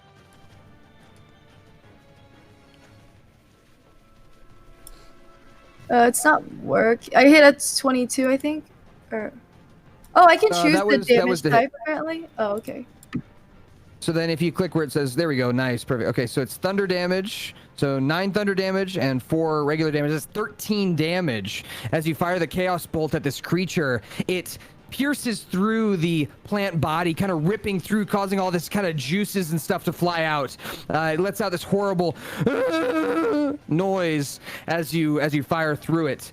And you deal a really good amount of damage to it. And you actually hear a holler back that says, "Thank you." Interesting. All right. Did you need to go? I'm so sorry. Bye, guys. Okay. Bye, messages. Feel better soon. Thank you. Bye, Trish. Feel better. Bye, guys. All right, let me fix up my overlay real quick. Uno momento. While we're doing that, it is Leon's turn. Okay, so I'm still raging, correct? Mm-hmm. Yep. Perfect. Okay, so I will attack with my flail. So let me run that again. You got it. Okay. I think I just rolled the hit. I'm not sure. Sorry, I was typing. Oh, something you're in the good. chat You're there. good. Yes. All right. Yes, that does hit for sure. Okay. Perfect. All right, 9 bludgeoning damage as you bring the flail down on top of the creature. That is really good damage. And we add 2 to that because you're raging, so it's actually going to be 11 damage. Cool. Which is sweet. And again, the creature kind of lets out like a... This time a little softer. Thank you. It's looking like it's still lively, but it's thanking you for attacking it, which is a bit... unsettling. Yes, a bit unsettling for sure. And then I'm going to zoom in the map here so everyone can see a little bit better here. And how do I get it? Let's see here.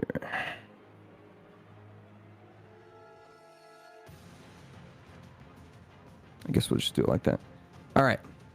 So with that, anything else you want to do on your turn?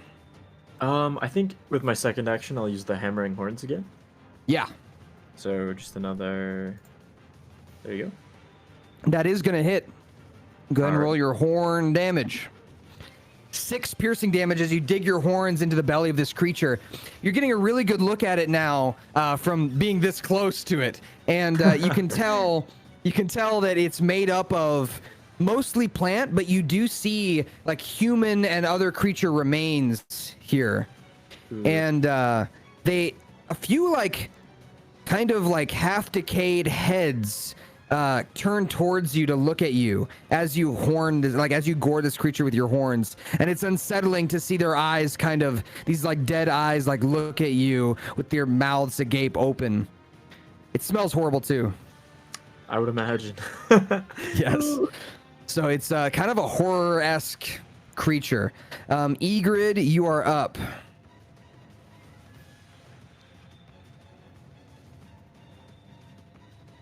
Mm-hmm. So you need to just move up here first. Okay, so go ahead and roll your strength, yep, to get through. If you get above a 10, you're good. That's a natural one to get through. So trying to get through the corn is a little bit difficult. Let's see here. You can stay in this square right above the monster. You just can't quite reach it with like a melee attack here, but you could if you have any ranged spells like guiding bolt. I don't know if you have guiding bolt. I have a javelin, but it says it's melee. Yeah. It's both. Okay. You can throw it or you can use it as melee. So go ahead and roll your javelin attack. Wow. I think that's a natural 20. Nice. So go ahead and roll damage. All right. So that is going to be... I know it says 9, but it's actually going to be 12 damage as you pierce through with the javelin and stab to the middle of this thing. And that is Egrid. All right, we're back up to Crocus. You guys are winning this battle. It's got a somber feel to it, though. It's got a strange kind of somber feel. Let me fix my cameras real quick, just so that we have all of this set up correctly. Okay. Sorry, guys. Okay, we got Moonsies all set up. We got Jinx. We got...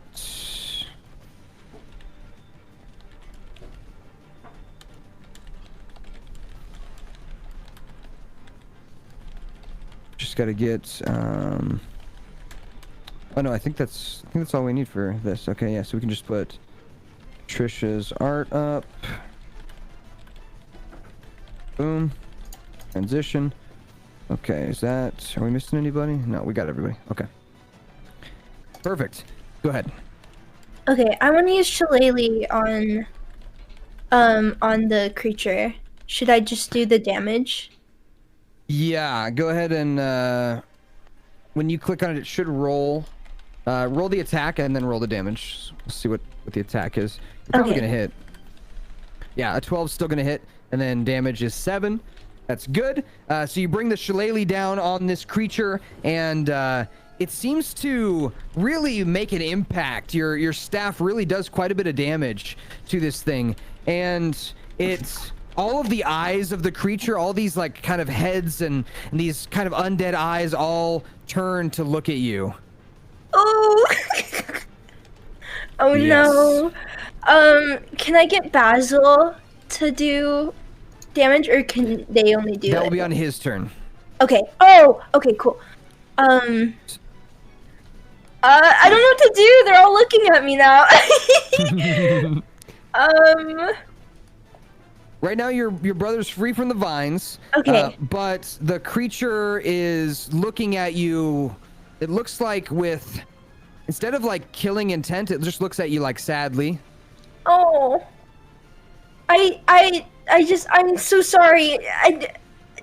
How can I help you? You said you needed help earlier. How do we help you?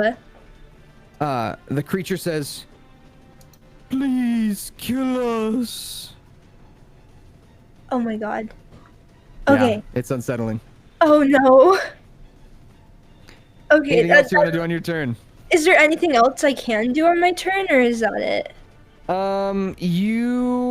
Let's see. I think that's it. Okay, then I'm good to go. Alrighty. Shisa, you're up. I think I'll just take him up on his offer and try to kill his ass. So. All right. Let's go. I'll use... Wait, can I use another spell? Oh yeah, I can.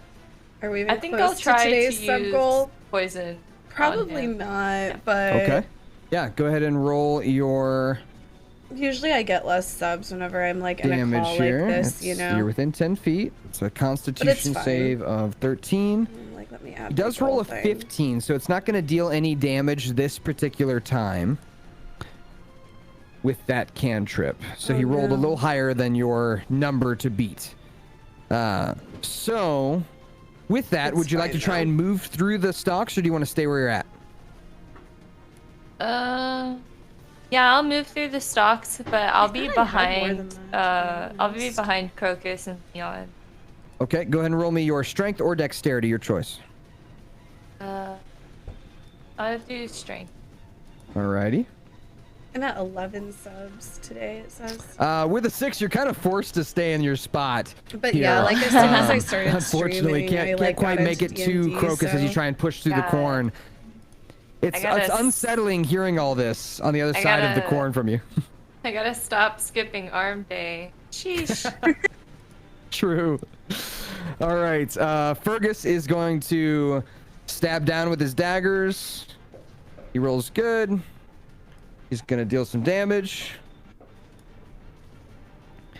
And Kitan is going to stand up. And as he does, he picks up, actually no, his scythe is gone. So he is going to, oh, this is gonna be sad. He puts his hand on the creature and closes his eyes like you did, Crocus, and waits for a moment and just kind of waits there. And then he kind of like scuffs his boot against the ground and goes, "Sit." Just can't seem to get his powers to activate for some reason. He really he's really trying. Oh no. Neffy is gonna finally hit. Very good. Good. Neffy deals some extra damage here, and now it is Basil's turn. Is it Basil? Yeah, Basil. Let's go, Basil. Fuck him up, Basil. You want him to bite him? Yeah, fuck him up, Basil. All right. He goes, yeah, I'll do that. I'll fuck him up. Yeah. All right. So the Venus flytrap bites down on the creature that it's attached to, and rolls pretty good. As it bites down, it takes out a big chunk of the top of this thing, and this thing is kind of falling down to its last legs here. Tyria is going to fire her bolt and miss. Leon, you're up. I think it's another standard flail and horns combos. I'm gonna go for it. Yes, with 16 is gonna definitely hit. Go ahead and roll damage. Perfect. 5, good. Plus the 2 is 7. And then, would you like to do your horn attack as well? Yep. Alrighty. 22 is definitely gonna hit. And nice, maximum damage with 8. As you gore your horns into this creature, you actually gore like right into the center of it. And you end up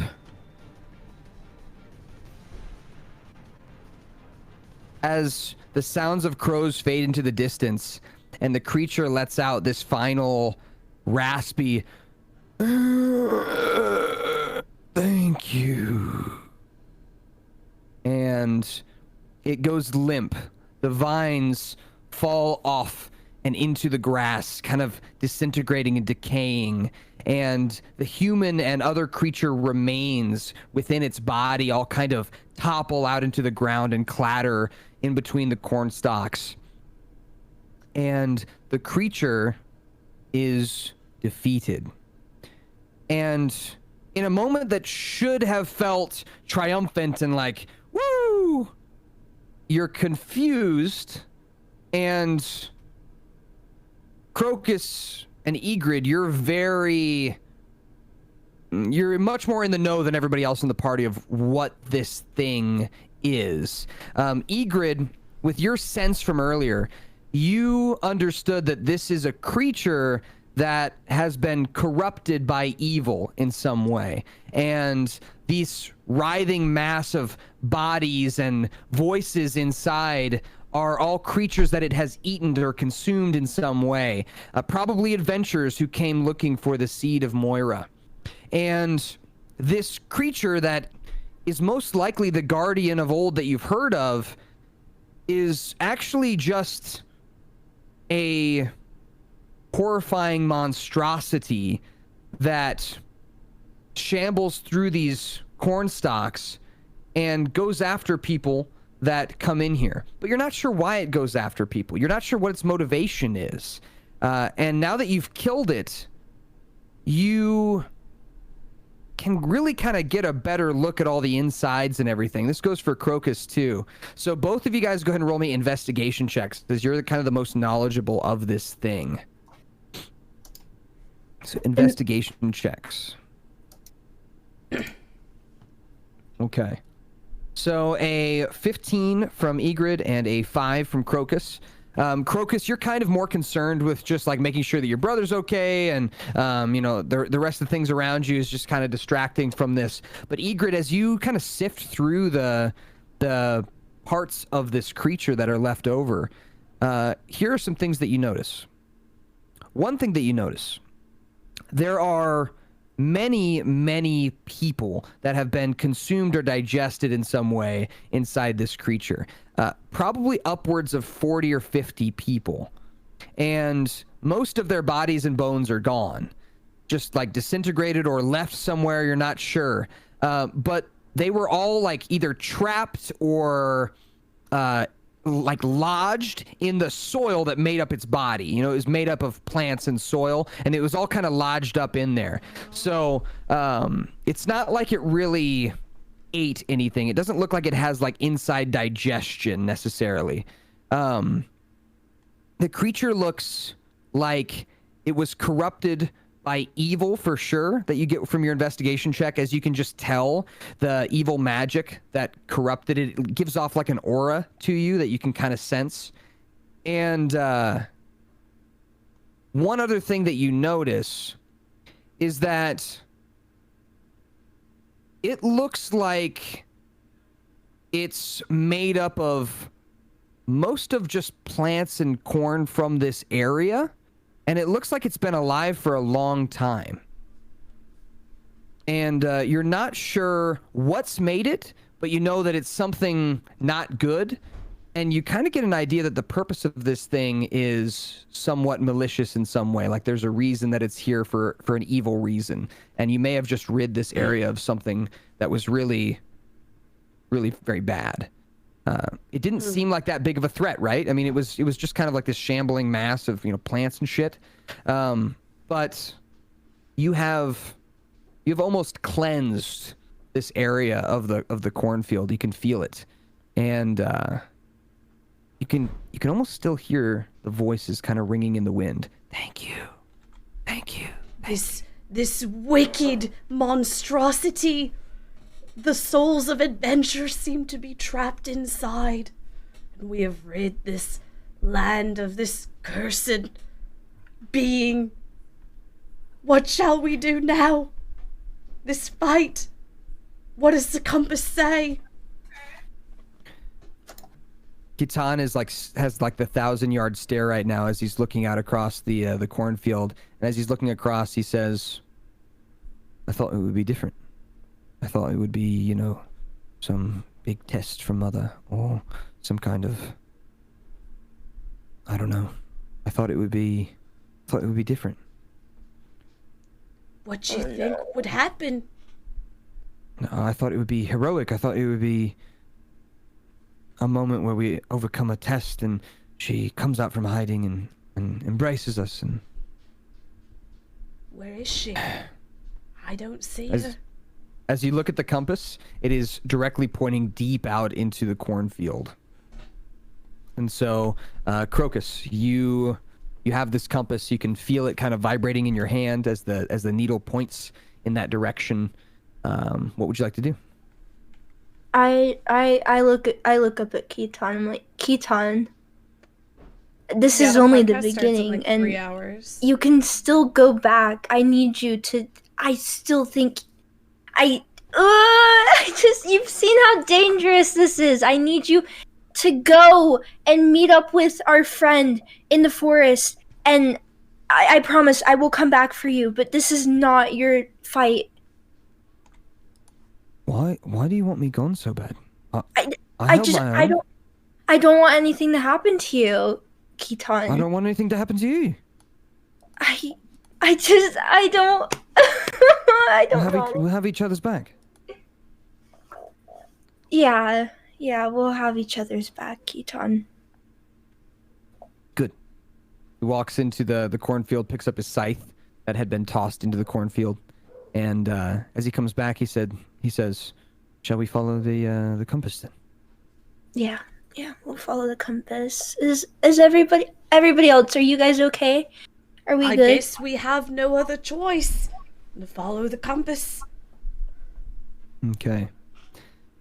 So, as you all, let me get that like that. Okay. As you all head out into really the slaying the cornfield, D&D game. Oh yeah. the night draws near as the sun begins to set and the sounds of locusts begin to fill the air. You find your way out into the middle of the cornfield. Once in a while walking past a scarecrow that gives you a little bit of a shudder, but doesn't come after you. As you continue outward into the field, you hear whispers on the wind. Just this feeling like you're being watched. Everybody go ahead and roll me a perception check, please. Perception check. To look around and see if you see anybody watching you. You feel it. Okay. Okay. So I will switch this back over. All right, perfect. So what you see as you look around, most of you don't really see much. It just looks like cornfield out here. But Leon, as you look out across the cornfield, you notice a wisp of smoke on the wind. It's subtle. It's seemingly coming from a great distance away. You're unsure, but you see a wisp of smoke and then a little bit more kind of coming from over the hills of corn that you're looking at. You're the only one who seems to notice it, and you can smell it too. There's some kind of smoke coming over the hills. So it smells like distant, you're saying? Yeah. You can't see any fire, but you can see a little bit of smoke, just kind of dispersing over the side of a hill, and you can smell that smoke too. So you know for sure it's like fire smoke. Have we been beyond that hill before? Like, do we have any idea what is that way? Have not. No.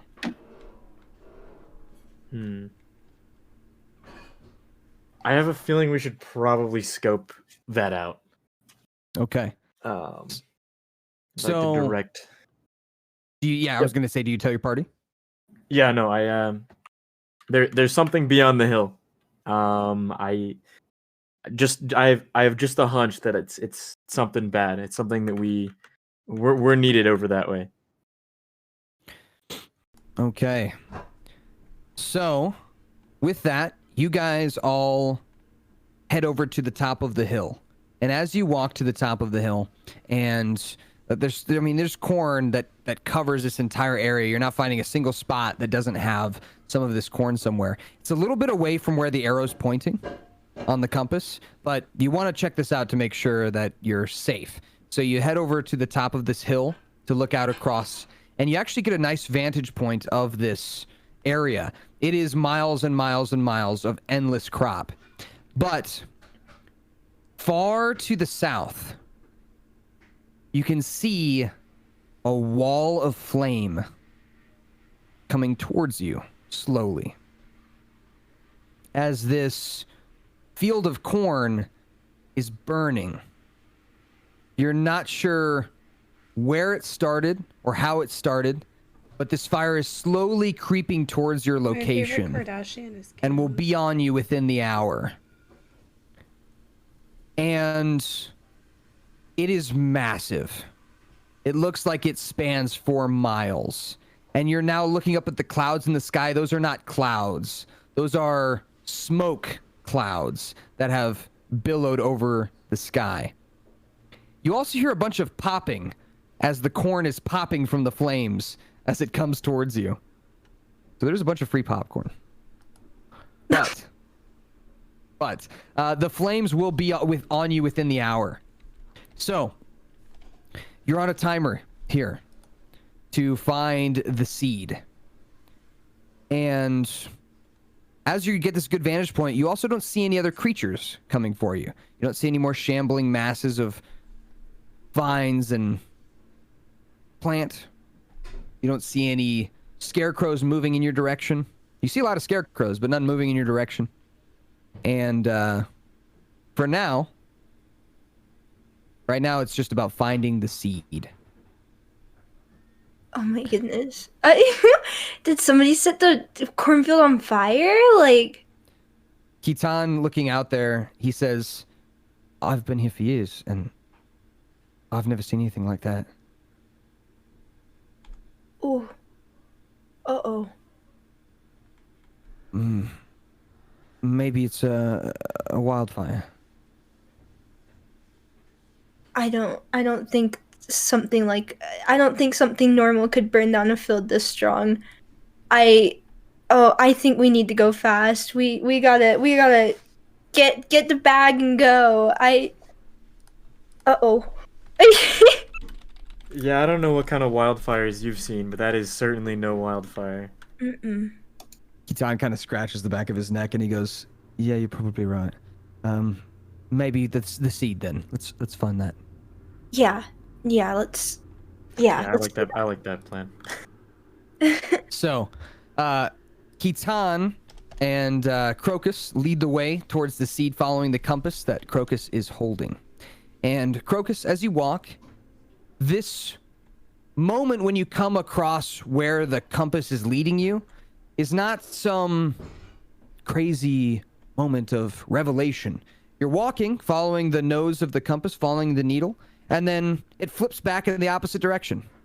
And you turn around, and you walk back a little bit, and it flips back in the other direction. You're right on top of it. The seed is beneath you somewhere. It's underground. You're not sure where.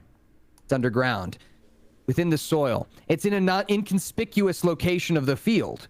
Normally, a normal person, it would take them hundreds of years Trisha left 'cause she to was having a find migraine. this location.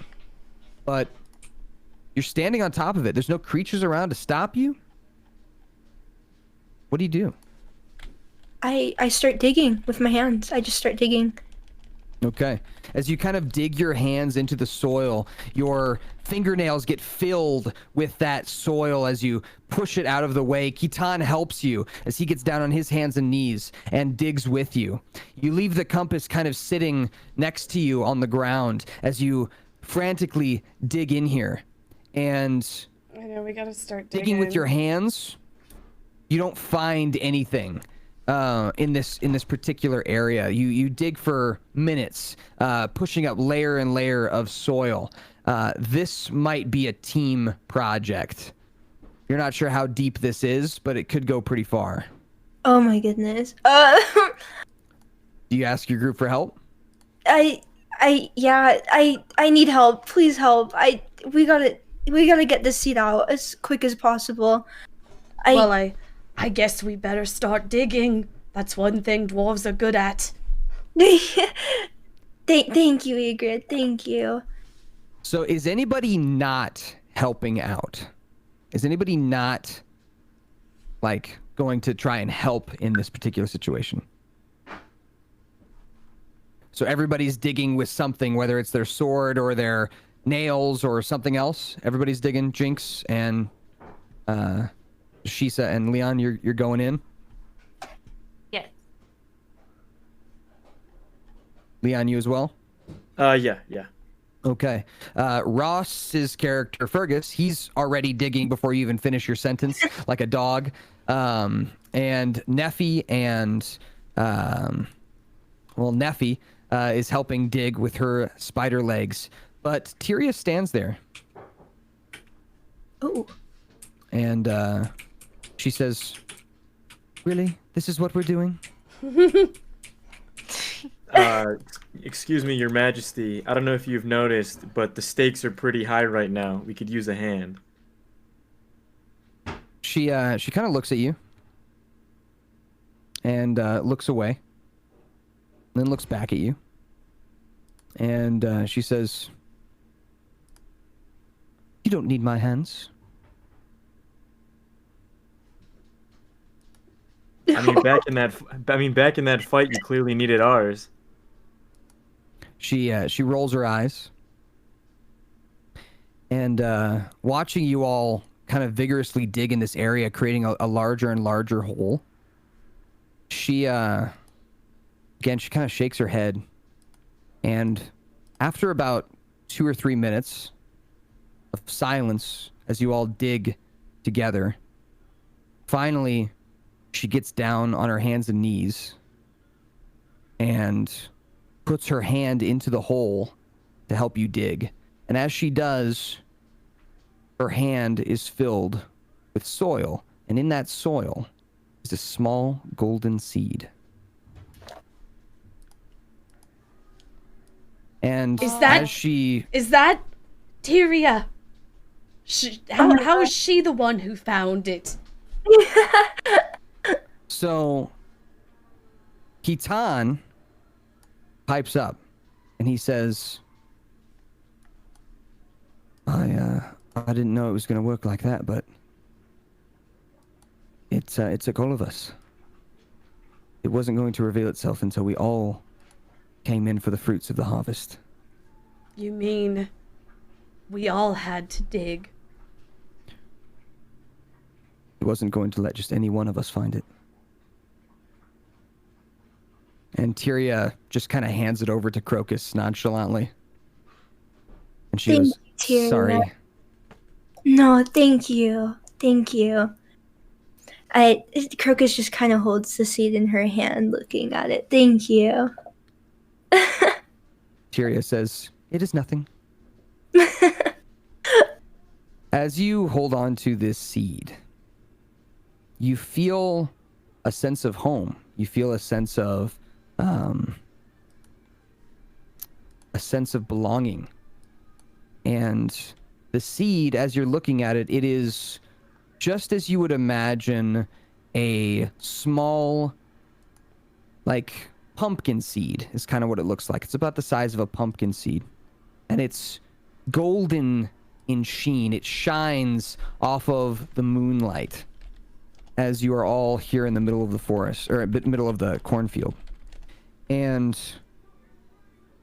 it is unremarkable, but it doesn't need to be remarkable. It was never meant to be remarkable. Because despite your God being about results and, you know, the end of all of your hard work, a lot of times working hard doesn't result in something flashy. A lot of times working hard results in something simple and beautiful and something worth nourishing. As you hold on to the seed, you hear a voice. And that voice says, oh, somebody's typing. I can hear somebody typing. Clickety clack clack. You get it? Okay. So the voice says, my daughter, you found me.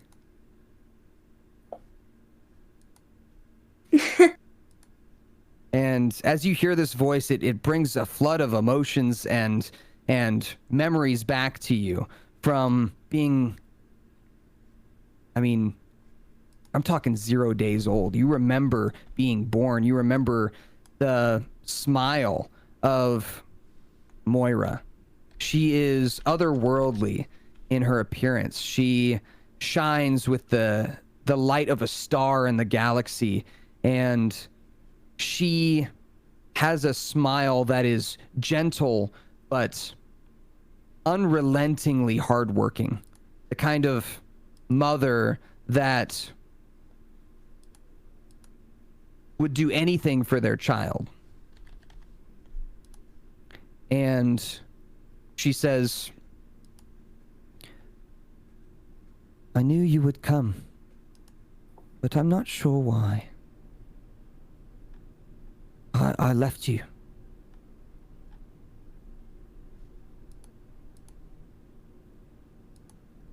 I don't even know what to say right now. Oh my goodness. I just Kind of go leaves you speechless. kind of leaves you a little speechless. And Kitan says, well, what is she saying? She's... Let me hold her. Let me hold her. Oh, Keys.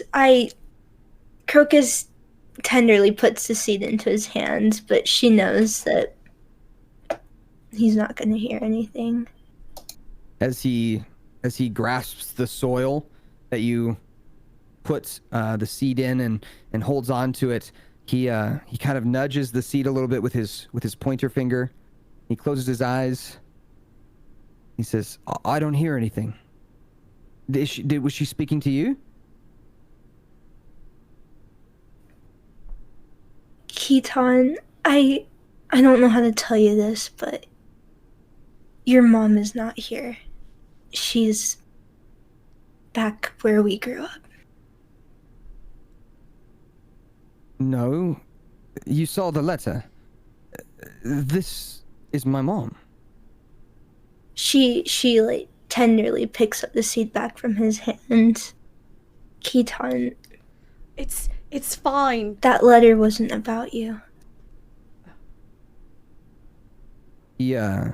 He closes his eye. He like squints his eyes really hard, and his ears kind of they droop down and then back up and down and back up, like he's really thinking hard.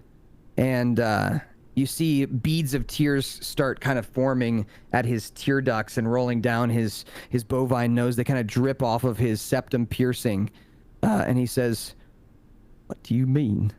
What do you mean?" Keaton, you're my brother, but we share the same father, but we don't share the same mother. I'm so sorry.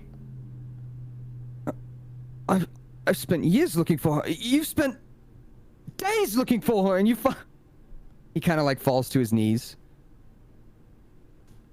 I didn't know how to tell you. You've spent more time than you've spent a lifetime not knowing the truth, and I'm so sorry. I'm so sorry. I don't know what. Yeah, he kind of shakes his head. Keaton, And you're a great man. You were put here for a reason. To lead Crocus to her mother. We couldn't have done it without you.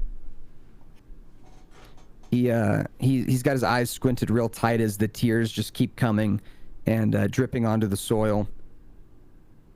And he just shakes his head, and he looks up at Ygritte when she says that, and he says, he looks over at Crocus now. He doesn't say anything to Ygritte, but he looks over at Crocus. He says, "What am I gonna do now? I gave up everything." Keaton, reason. you can live a life you want to lead now. I'm so sorry that you didn't get to live your life or even have a childhood. I'm so sorry. You can go home. You can go home now, Keaton. He kind of sniffles. He says, his father's still there." Yeah, he's still there. Still baking bread every day and waking up early and probably He chuckles and snorts a big probably drinking coffee or something. I don't know. He says, "Well, then I better go home and apologize." He'll be happy to see you, Keys. I've hated him for years.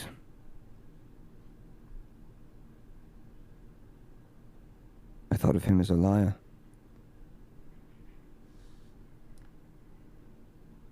I need to go pay respects to my mother then. It all makes sense. You don't need to explain it to me. There's no wonder that the compass wouldn't work for me. The seed won't speak to me. And what you're saying must be true. I wouldn't have made it this far without you. Thank you. You were the reason I was able to find my mother. Thank you for reuniting me with my mother, Keaton. He smiles a gentle smile and gives you a big hug. I give him a hug too. He stands up, he brushes himself off, picks up his scythe, and looks down at the compass. He says, "Keep it, bring it back to me. Home." I promise. When all of this is over, I'll come home. He nods his head, and he says, "Good to meet you all. I wish you the best of luck, demigods." Likewise. He nods his head. And Rossi's character Fergus, he says, "Are you sure there wasn't like a seed of doubt in your mind?" And he kind of nudges everybody. And Kaceytron just kind of gives a like defeated smile and just shakes his head. I'll see you at home, sister. See you home, brother.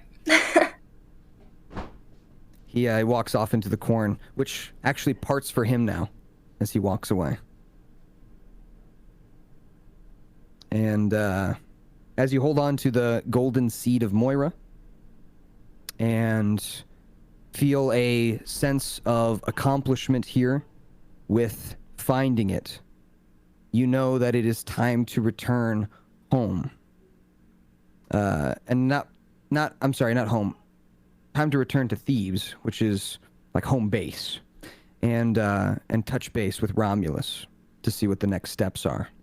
You all understand that it's a trek to get back, but you now have a compass, which unfortunately again is spinning in circles. So you're unsure what that means at the moment, but as you face towards going back to Thebes, we're going to cut things a little early tonight. I think it's a good time to do that. You guys actually killed the combat way quicker than I thought you were. So I'm just going to cut it at the spot where I was going to cut it instead of trying to come up with a bunch of stuff off the top of my head. I'm going to plan for next week. And we're going to have you guys trek back to Thebes unless you have another thing you want to do. Like, yeah, the side quests. Right. If you want to do the side quests, we can do those. Just tell me after we wrap up for the day. We know when we talk in the call here, just tell me what you guys want to do, and I'll plan for that for next week. Next week is 21st, and that is when I have my appointment. So I may need surgery. So I'll let you know if we need to cancel for next week. But I have to let you know the day of, because that's when I go in to get the consultation. Right. Okay. The fire, by the way, somebody asked in the chat, what about the fire? You guys got through your mission without the fire like creeping up on that area and losing your chance.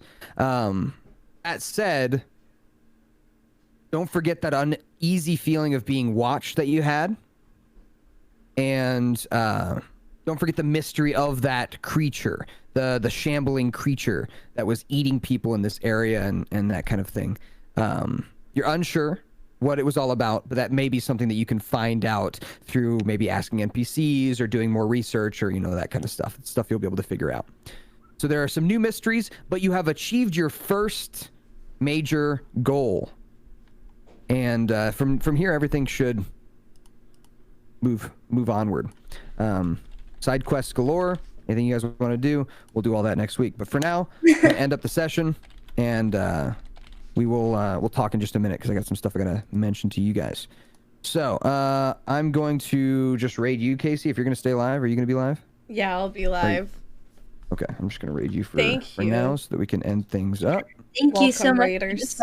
today. What's up? Thank you guys for being a part of it. I know today's session was a little somber, but I promise next week. Okay, sorry. Okay, so we have the podcast starting here in like around 2 hours, I think. I don't know. I'm gonna get in contact with Holly and Sean and see what time they were thinking about starting. But I do have I wanted to go over some current events and news and shit. Shout out my YouTube channel, etc. Stall for a couple hours. Exclamation goal in the chat for today's subscriber goal. If we reach 150 subs, I'm doing a cosplay of the stream's choice. And tomorrow we're doing Dog Day because we got the sub goal yesterday, courtesy of Jana Parks and the many other people who gifted subs. Thank you guys. Wait, what? My cat is farting and it smells. Welcome, new Candy Scout, thank to you for the prime Kaceytron sub. I TV appreciate show. it.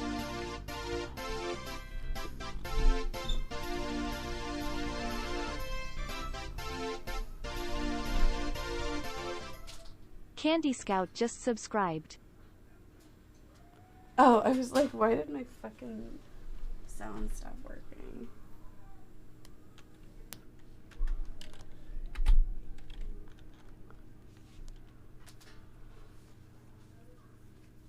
I got like, sorry.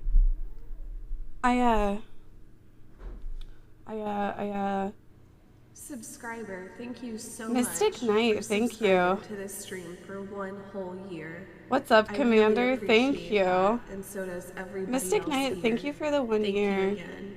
God bless. I'm trying Mystic to figure Knight out. just resubscribed. Okay, like, I don't know if the settings on my. I just got this new fucking camera, and it's like one of those fancy DSLR cameras that I don't know how to work it completely yet. I'm figuring it out. Thank you. Clemmy Bear, thank you. But you know, I'm used to using like Clemmy Bear just resubscribed. easier Smiley shit. face. But like I noticed today, it's like my room, like my green screen doesn't look as good. Like for some reason, like it's appearing darker, like than it was yesterday. But I thought the camera settings saved. I don't know. I'm just fucking confused.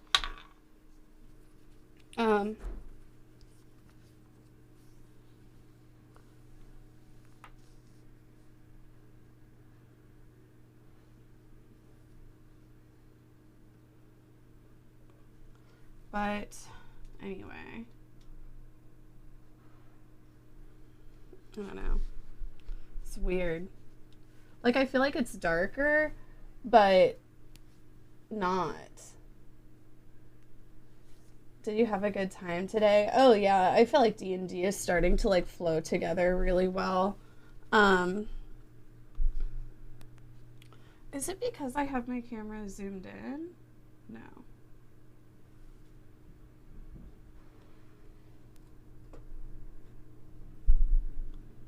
Sorry, like I said, I'm just like still trying to figure all this shit out. Maybe we need to stick to low budget stream. Ugh.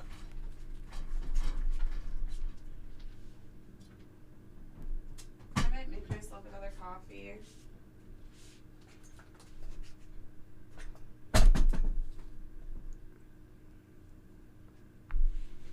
I want to make myself a coffee.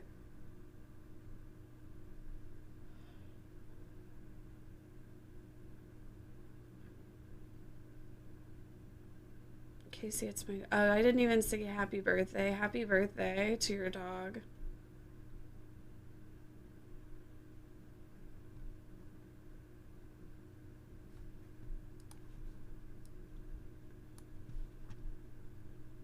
So...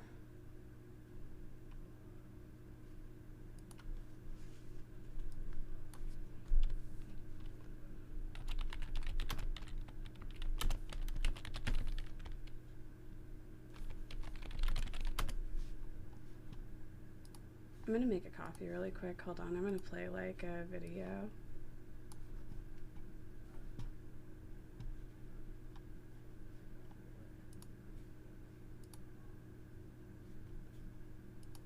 This is honestly like I did this commercial. I always play these dumb commercials. I did this commercial like a while ago. Well, it's not that old. It's not that old. I did it.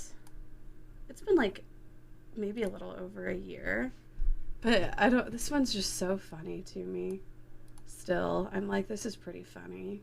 Like, grow up, fuck you. Oh no, not you, sorry, I thought you were telling me to grow up. Okay, hold on, I'll be right back.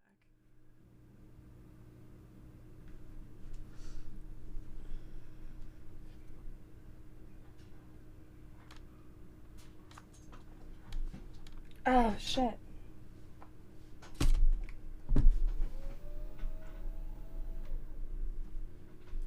What's up, everybody? Sorry. Okay, I'm here.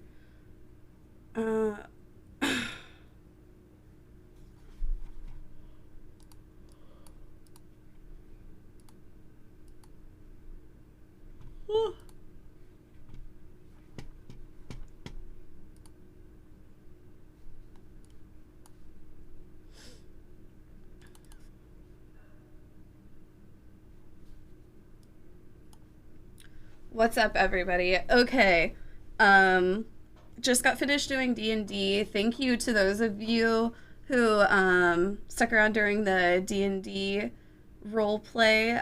Check out Commander on Twitch. He does a lot of different D&D campaigns. He's my DM, and I do D&D with him every Wednesday. Later tonight, here in a couple of hours or so, we're going to be starting the Recreational Use podcast, which is the podcast that I do with Holly and Sean every Wednesday. We just did our first episode last week. It's not chronological or anything like that. We talk about different topics every week. Yes, I did get a new camera. I mean, it's working right now, so I'm like, I'll fuck with the technical support later. I'll fuck with it later.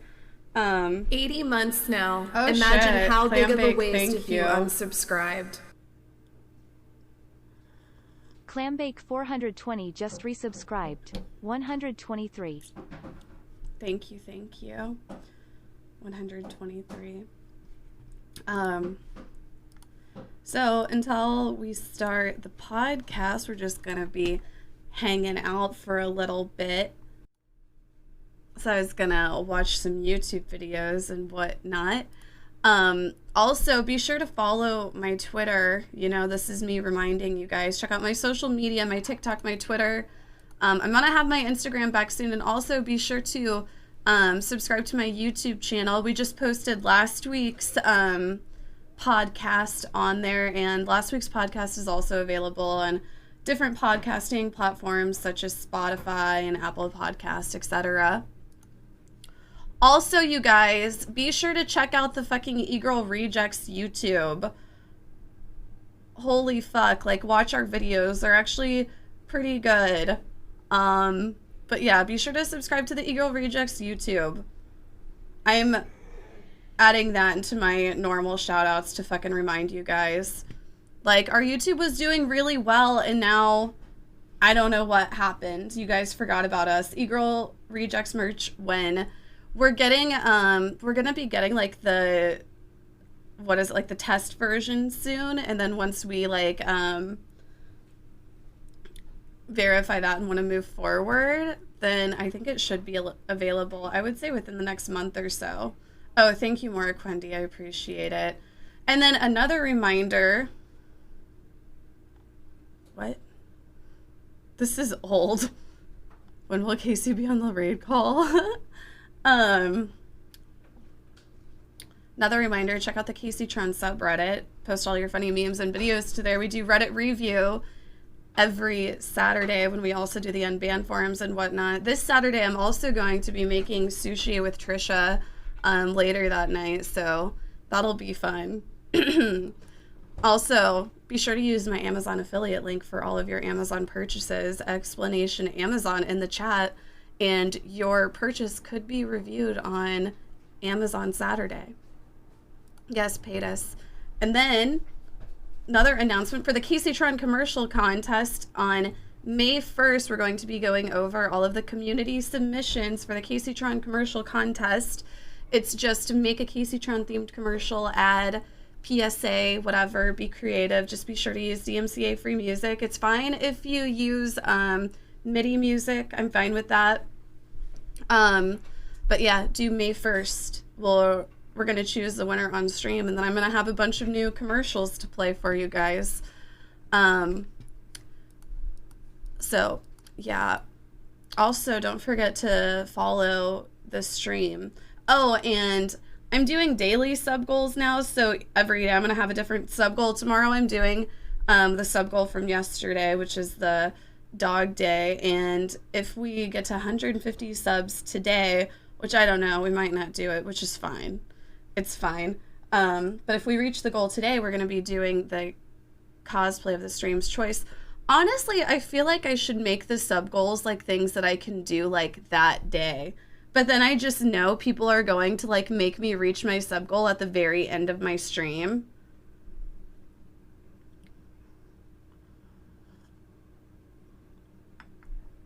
Feed the raccoon sub goal. Oh yeah, that's a good one. That's a good point. Thank you. Lauren for Elise, gifting that thank you for sub. the gifted sub. I appreciate it. Welcome, Stella. Welcome to the stream. Lauren Elise 3 gifted a subscription. Lauren Elise 3 gifted a tier 1 sub to Stella Winks Enchantix. They have given 18 gift subs in the channel. Mobility Mary now on YouTube. Is that like a new song? I'm not watching it on YouTube because then I'll definitely have to like re-render my VOD. Kaceytron and Tyborg cook-off.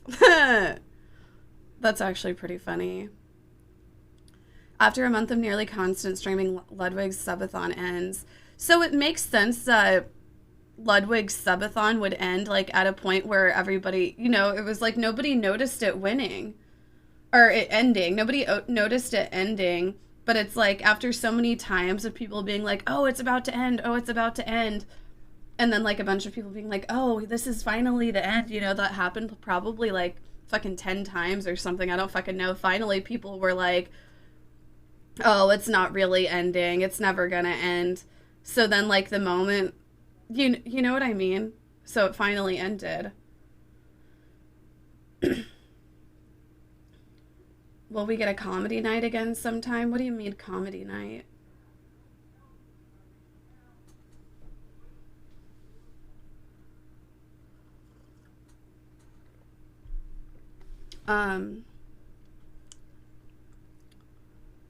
It looks like there's really no big drama.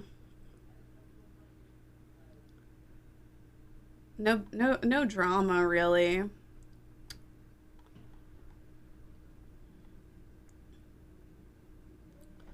Ludwig calls Ninja to tell him the news.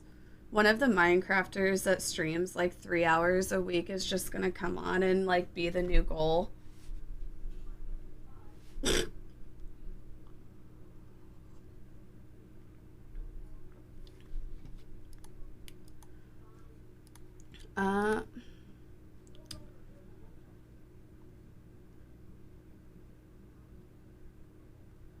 Why is Shane Dawson trending? Oh, because somebody started a rumor that he died. Okay, I was like, what's going on?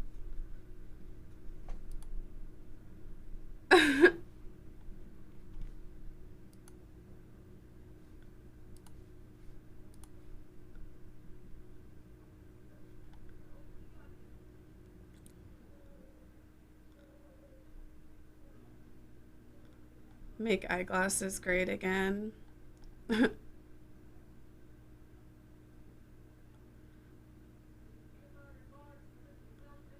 No charges for Capitol Police officer who shot January 6th rioter. Jake Paul is accused of sexual assault by Justine Paradise. I thought he would stop if I didn't want to do anything else. Wait, what? This just happened 9 hours ago?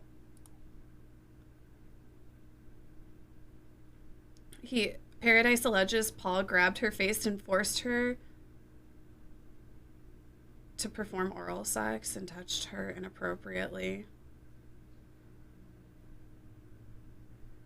She made the allegation in a 20-minute video post on YouTube last week.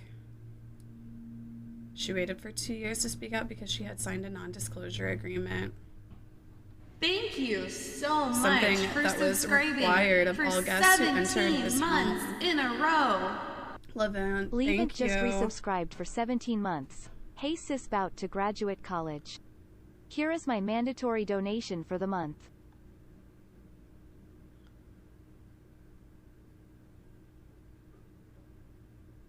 Huh. I'm like, I wonder if he's said anything about it.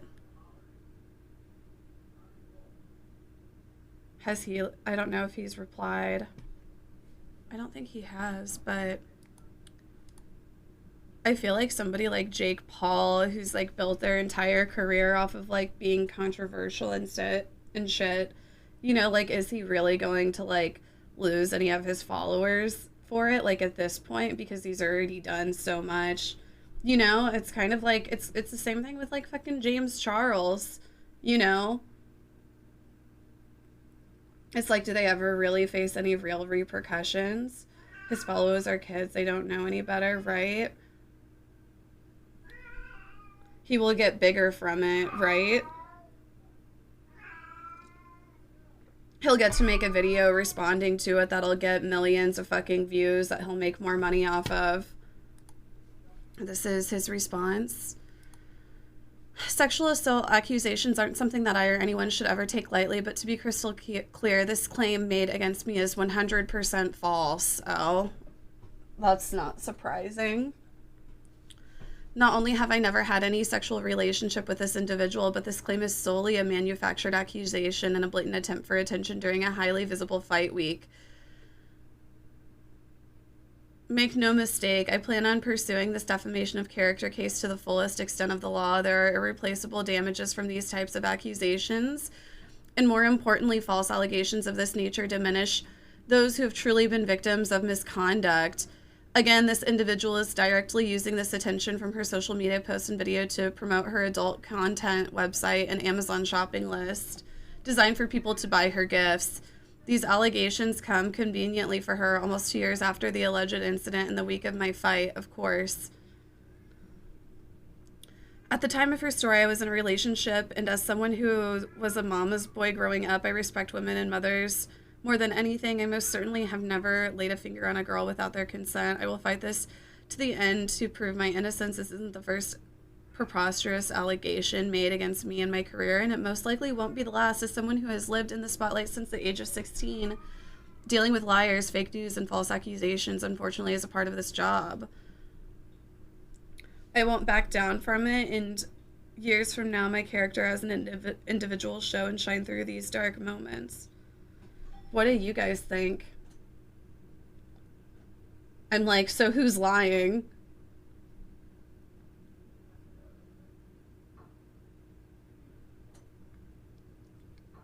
I think he's full of shit. Like the way that he's like, oh, you know, she has a, the way he's like, the way he's like, she's doing this to promote her adult content website and Amazon shopping list.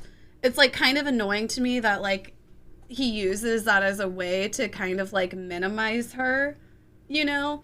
Like, oh, because he knows that it's something that incels will fucking bite at. They're like, oh, this is just some other whore trying to, you know, get people to give her fucking money on her Amazon. And it also, you know, gives her like that, I don't know, like it gives that perception of her, because a lot of people probably haven't heard of the girl who's making the accusations, but they're like, oh, this is what Jake Paul is saying about her, that she's a girl with an OnlyFans, you know? So I feel like that's just like clearly him trying to like minimize her and get people like already thinking less of her. But yeah, I'm interested to see what type of proof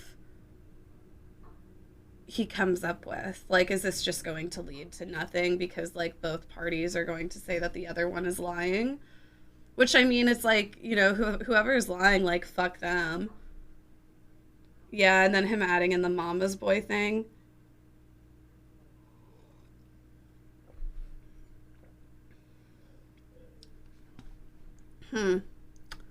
Interesting.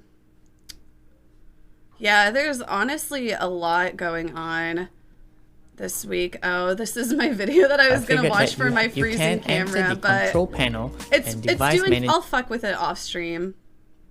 Hold on. Trash on.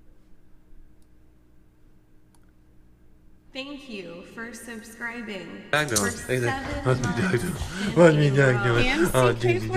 thank you. I used to always want a Dalmatian dog, but I think they're kind of rare, and I've heard that a lot of the time they're deaf. You know, like it's not like a result of like good breeding, right? Stop it. You chew on everything. Why you just sit there and chew on shit? What?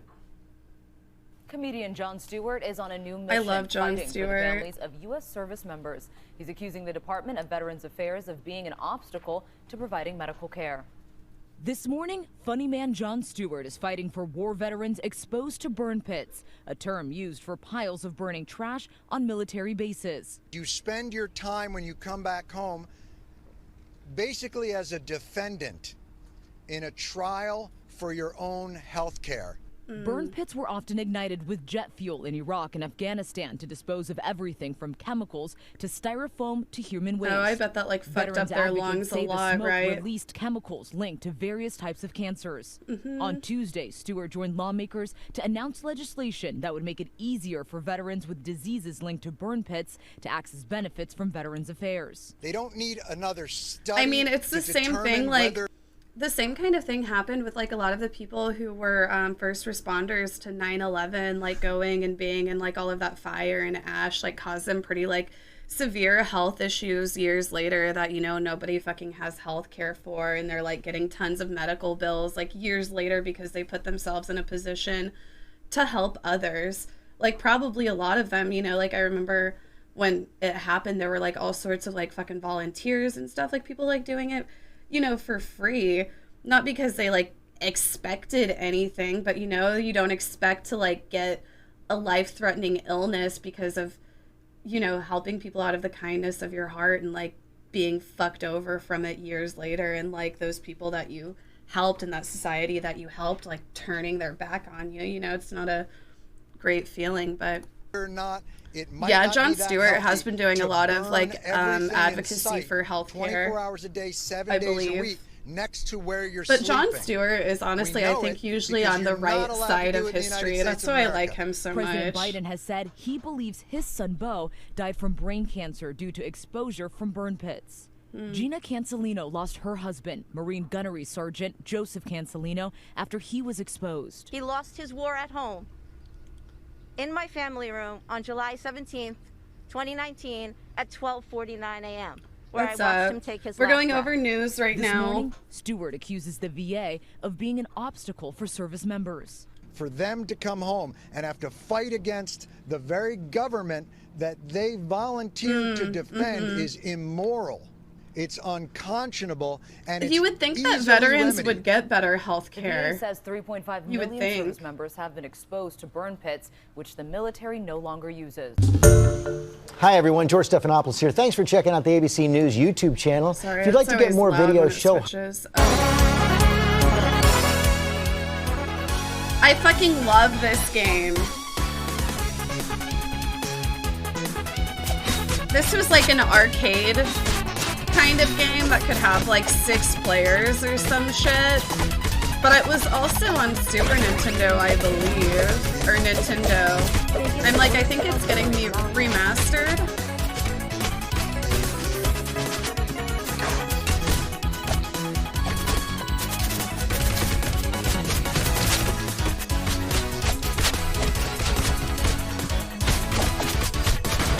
This one is really fun to play at the arcade. I'm like, okay, so is it being re-released? Well, new developments this morning could spell quite a bit of trouble for Republican Congressman Matt Gaetz. A source tells CNN that Gaetz's indicted friend, Joel Greenberg, has been cooperating with the Fed since the worst last healthcare. year. It's awful. Greenberg faces dozens Yeah, of counts, it's including shitty. sex trafficking of a minor. The New York Times reports the information includes details about encounters he and Gaetz had with women God, just who were the way given he cash fucking looks. gifts for sex. And this morning, CNN has brand new reporting about late-night house parties allegedly attended by these women and Gaetz and what happened there. Our Paula Reed joins us more with these stunning details. Paula, this is your reporting. What can you share?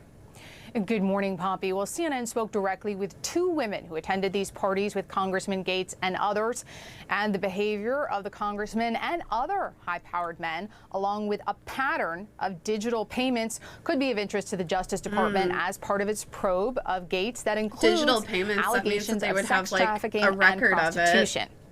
Now, we have learned these parties were held at a house in a gated community in suburban Orlando. The women we spoke with said when some of the women arrived, there were rules. For example, the first thing some of them were asked to do is put away their cell phones. Now, one of the women told us the attendees included a who's who of local Republican officials and often included Congressman Gaetz. And these men just did not want their activities at these parties being documented. I wonder why. Now, we're told people at these parties were often dressed up, coming directly from a political event, and we're told folks mingled and shared drugs, including cocaine and ecstasy. One of the women said that she saw Congressman Gates take a pill she believed was a recreational drug. Now, some of the people at these parties also had sex. According to receipts reviewed by CNN, Gates and his associate Joel Greenberg used digital payment apps to send hundreds of dollars to at least one woman who attended these parties. Now, these receipts viewed by CNN record payments that took place between 20. Sorry, I'll pause really quick. I've heard that a lot of areas in the Midwest, like Kansas City, like just being in, you know, the middle of America, is like a hot trafficking spot too. 2018 and 2019, and include at least one that indicated in its label who were trying that it was to compensate for travel. Are now suddenly being now, quiet another about woman Gates, we spoke with right? said she received money from Greenberg after some of these parties, but she said she never received any payment directly from Gates. Now, it's also notable that both of the women we spoke with say they never saw anyone at any of these parties who appeared to be underage. Yeah, an important detail, but this is what makes the Greenberg plea so important, Paula, right? What is he going to say that his attorney indicated would make Congressman Gates so uncomfortable? What could this mean? Will that connect all those dots that you've laid out in your important reporting? Before you go, I mean, what did Congressman Gates say when asked about his attendance at the parties? Well, a spokesman for Gates declined to comment on the substance of our report, and Gates has, of course, denied ever paying for sex. And over the past 2 weeks, he sought to frame this whole investigation, which began Gates, we already at the end know of the Trump that the only way you administration get as the result sex is of if you're political paying bias. for it. But Bobby, you make a great pretending. point about his associate Greenberg. He is potentially such a key player here.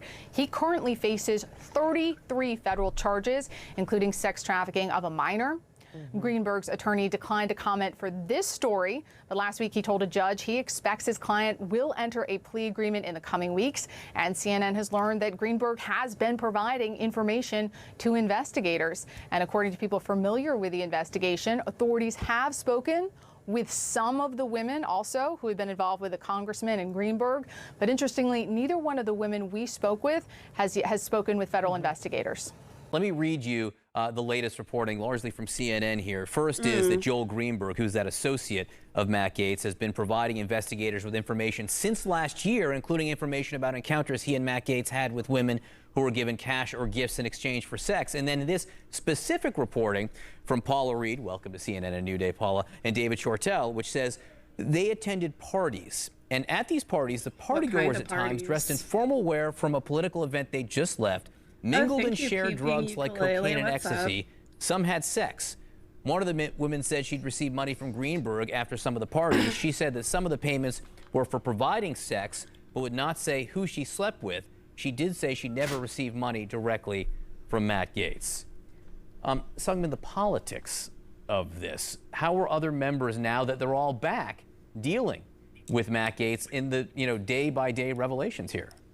Back in the days, I mean, this is ever what you since did at all parties. this news started to break, I mean, nothing wrong with that, but the fact that they had them like put away their cell phones and couldn't have their cell phones, and there was other shit going on. Matt Gates, I'm sure House Republicans will continue to get asked about all this later today and later this week. But what's surprising is that there is really no internal pressure among House Republican leaders, among other House Republicans, for Matt Gates to take some sort of action, such as stepping aside from the Judiciary Committee. I mean, you have congressional leaders from Kevin McCarthy on down saying they're going to let the process play out. Obviously, if Representative Gates is ultimately indicted, that does change things, but right now they're sticking by him and believing him at his word. And at the same time, only one House Republican, Adam Kinzinger, has called on Matt Gates to step down. So certainly this could all change in the next several weeks, in the coming months. But for now, in terms of political pressure from his own party, Matt Gates is not facing that much. Say his name! Dante Wright! Say his name! This is Dante Wright's aunt, I'm pretty sure. Yeah. Nephew! She killed my nephew! Every pistol, every taser, it has a safety on it. She saw that, she had to release that. I watched that video like everybody else watched that video. That woman held that gun out in front of her for a long damn time. A Right. Damn time. Like, how did she... It is just like, how the fuck? My nephew was 20 years old. And he has a child. 20 years old. I don't care what nobody got to say about him. He was loved. Yes, he was ours.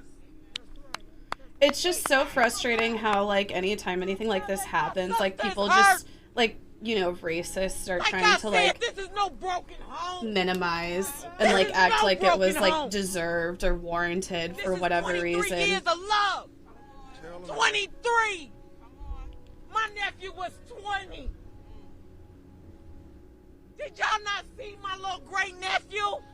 Did y'all not see that beautiful baby? Mm-hmm. He is fatherless. Not over a mistake, over murder. Yeah. That's murder. Murder. Say his name. Right. Say his name. Yeah, like the whole, like, oh, it was an accident. It's like... Wear this shirt. And the craziest thing is to find out today that my family has connections to this man, to this family. His girlfriend was a teacher for my nephew. My Lord. My nephew was a lovable young man. His smile. Oh, Lord, the most beautiful smile.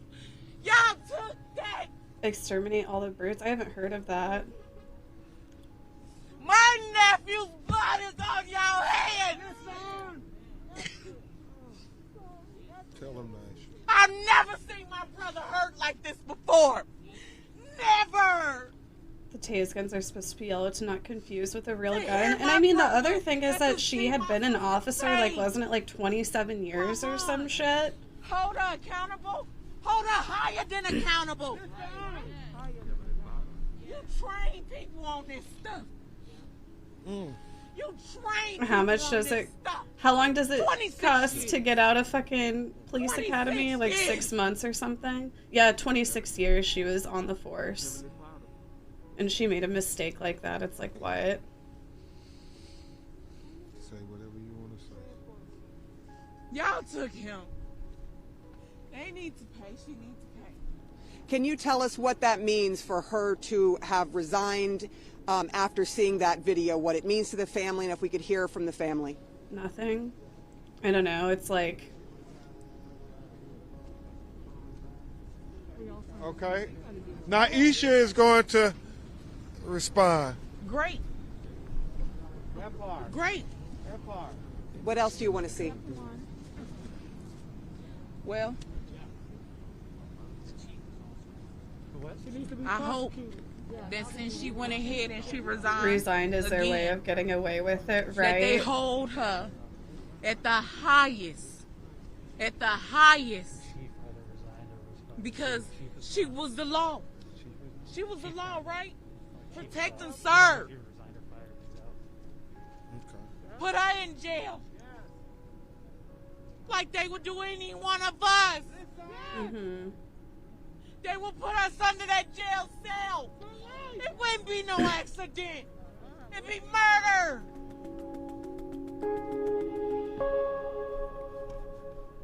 I think there's gonna be like a lot of protests this weekend. Thank you for calling CNN.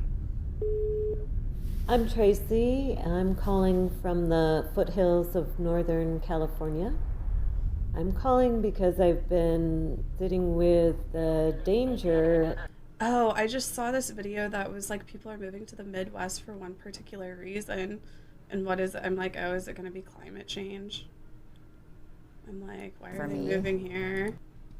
People like these legislators are creating a very scary time for the trans community where I just don't feel safe. There are folks out there who would like to legislate away the existence of transgender people like me.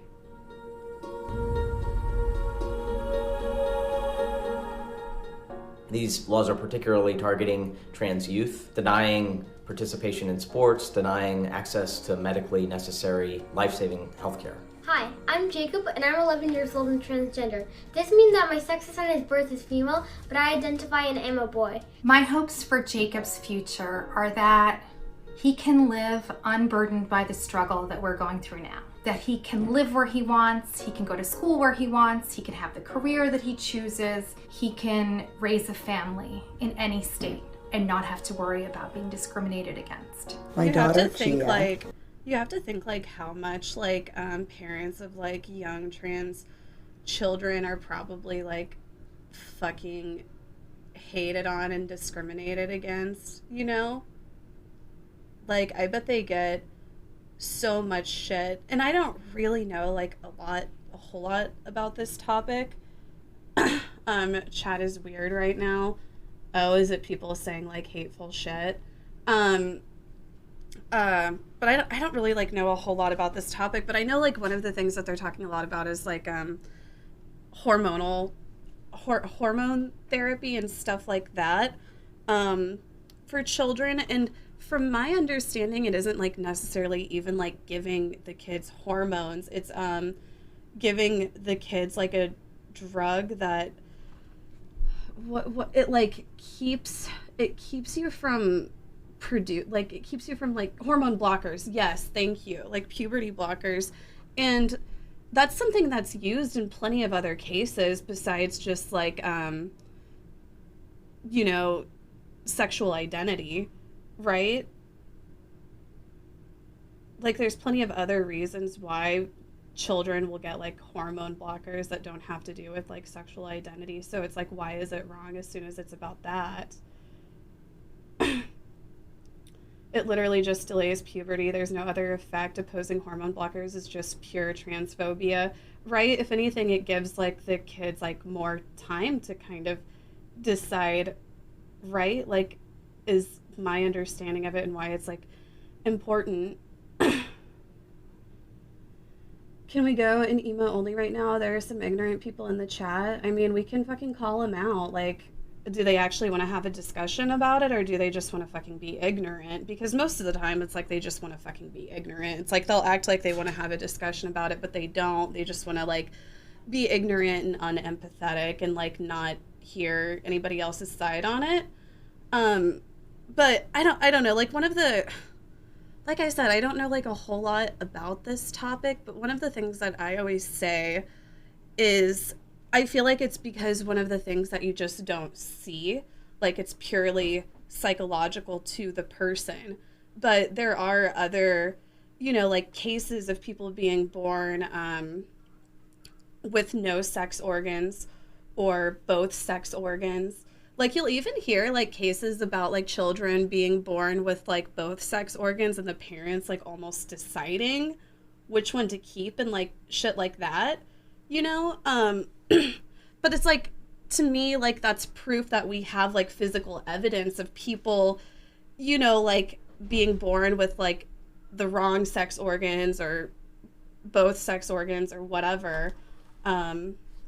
It's just like unfortunate how it's like, because there isn't evidence of it, there's not like concrete evidence of it. And then also because of transphobia, there's not like a lot of money put into researching it to find out more evidence. Thank you for It's less than 1% though. It's like they say that it's like less than 1% of the population is born intersexual. I think it might even be 3%. Gifted a tier 1 sub less to than 3%. And I've heard it compared to like people who are redheads. Like less than 3% of the population is like a true redhead, so you can kind of like compare it that way.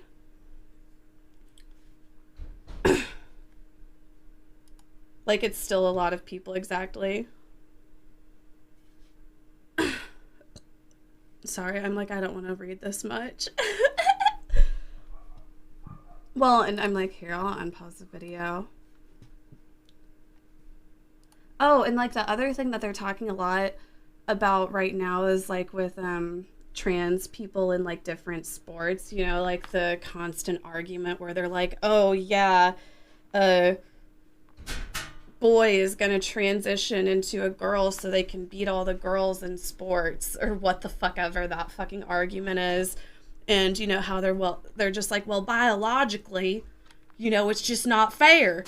And the argument that I've heard used for that from like trans people like Izzy Izzy Bear like told me this, is it's I can't remember exactly how she worded it, but if you're talking about biological advantages, it's like, okay, well, if we're talking about biological advantages in sports, and why just make it all based on sex? You know, like maybe we should only allow basketball players to be, 6'2", so then it's more fair, because other basketball players who are 6'7", they have an advantage biologically, so that's not fair, right? That's like kind of the argument used against it. Like, these people will act like, oh, well, we need sports to be completely fair. It's like, okay, well, if you truly wanted that, you would have to go to a lot of other measures other than just the sex of the person. Like fucking height, arm length, like how fast they could, But anyway. Came out just that's before like her my 13th three-head birthday. take. Like I She's said, I now don't know a 17, whole lot about on this to graduate topic. from high school. And she has been a leader in her school, in her clubs, in sports. When I think about all of these bills, the thread was saying basically they keep kids from transitioning, and then trans adults are doing it too late. I see. Black people faced similar discrimination and codes, and women did not have rights, and also faced discrimination. LGBTQ plus people can still be fired, evicted, and face other consequences in some states because of who they are, whom they love, right? Like, that is just insane to me. Like, who is, like, how can you argue against that? Today, we have, for the first time in 4 years, a president and a vice president who are saying unequivocally trans rights are human rights. We have a House that passed the Equality Act. Right, like, how could you not? It's like a no-brainer. We do need legal protection, but we also do need the kinds of protection that the law can't reach, and that's the heart.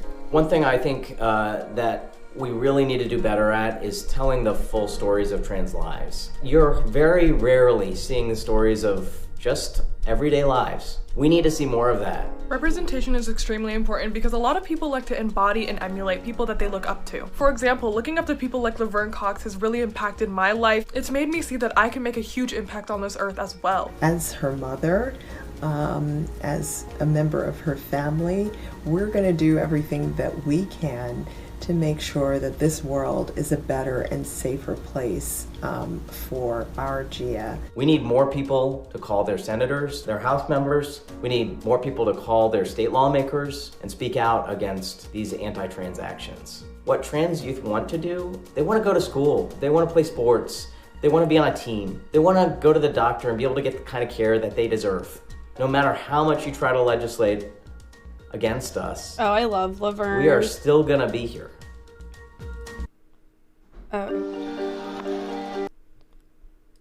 Oh, one of the things that I was gonna say, like, I feel like one of the things that's, people like these legislators are. I feel like one of the things that's like important whenever you're, I don't know, I guess like trying to lead change and change people's minds, especially like really racist or homophobic or like hateful people. I feel like a lot of the time it's like because these people who are like that, they don't know a person who is the thing that they hate. Like they just are able to, I guess, like completely dehumanize it. It's just like they don't see trans people as people because they've never met a trans person, I don't know. I guess I feel like a lot of leading change with it is just trying to like humanize, like trans people to fucking hateful people. I don't know. And, like it's not anybody's job to like teach others to not fucking be hateful. But if you truly want to have change, you kind of have to, right? Anyway.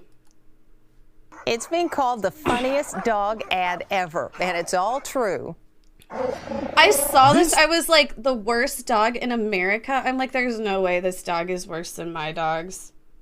2-year-old Chihuahua may be the worst dog in America. Prancer hates people, especially men. So if I went to try to pet, he would get upset. Really? Yeah. So, hey, you're okay. Okay, all right, yeah. Prancer. Let me know petting Prancer. Tiffany Fortuna has been fostering Prancer after his owner entered a senior living facility. She posted this very honest ad on Facebook describing Prancer as man-hating, animal-hating, children-hating, neurotic mess, demonic. 50% hate, I mean, can you blame and them? 50% tremble. If you have a husband, don't bother applying unless you hate him. No false advertising here. Please email. Guess what? It worked. Dozens of people are dying to adopt Prancer. He sounds perfect, goes this posting. I think that was the main the dog's up point for that got to adoption. people was how funny it was. I was actually really nervous because a lot of people won't read a longer post. Hey. I know, right, Skylar? Let's take a little walk. He didn't do anything to you. I love dogs, but count me out. Meanwhile, they ban being transgender and getting Possessed abortions. puppy, and yes, Right? Les They'll did talk make it about home fucking gun bite-free. rights all day, but then, like, what about voting rights? Oh, those don't matter. People need to have their voting rights taken away. Singer MIA took to Instagram today with a Oh my heartfelt God, post she asking did. her fans to help the people of the island of Love St. Vincent MIA. via a GoFundMe page that she has set up. Her post read in part, as you may know, St. Vincent and the Grenadines has been very close to my heart. I wrote my first song there. Since going to Sri Lanka is out of the question for political reasons, it's been my island away from my island for the last 20 years. She went on to say that the devastation caused by the volcano is unlike anything the island has seen in decades. Wow. ABC's Victor Kendo brings us the latest on this natural disaster in the Caribbean.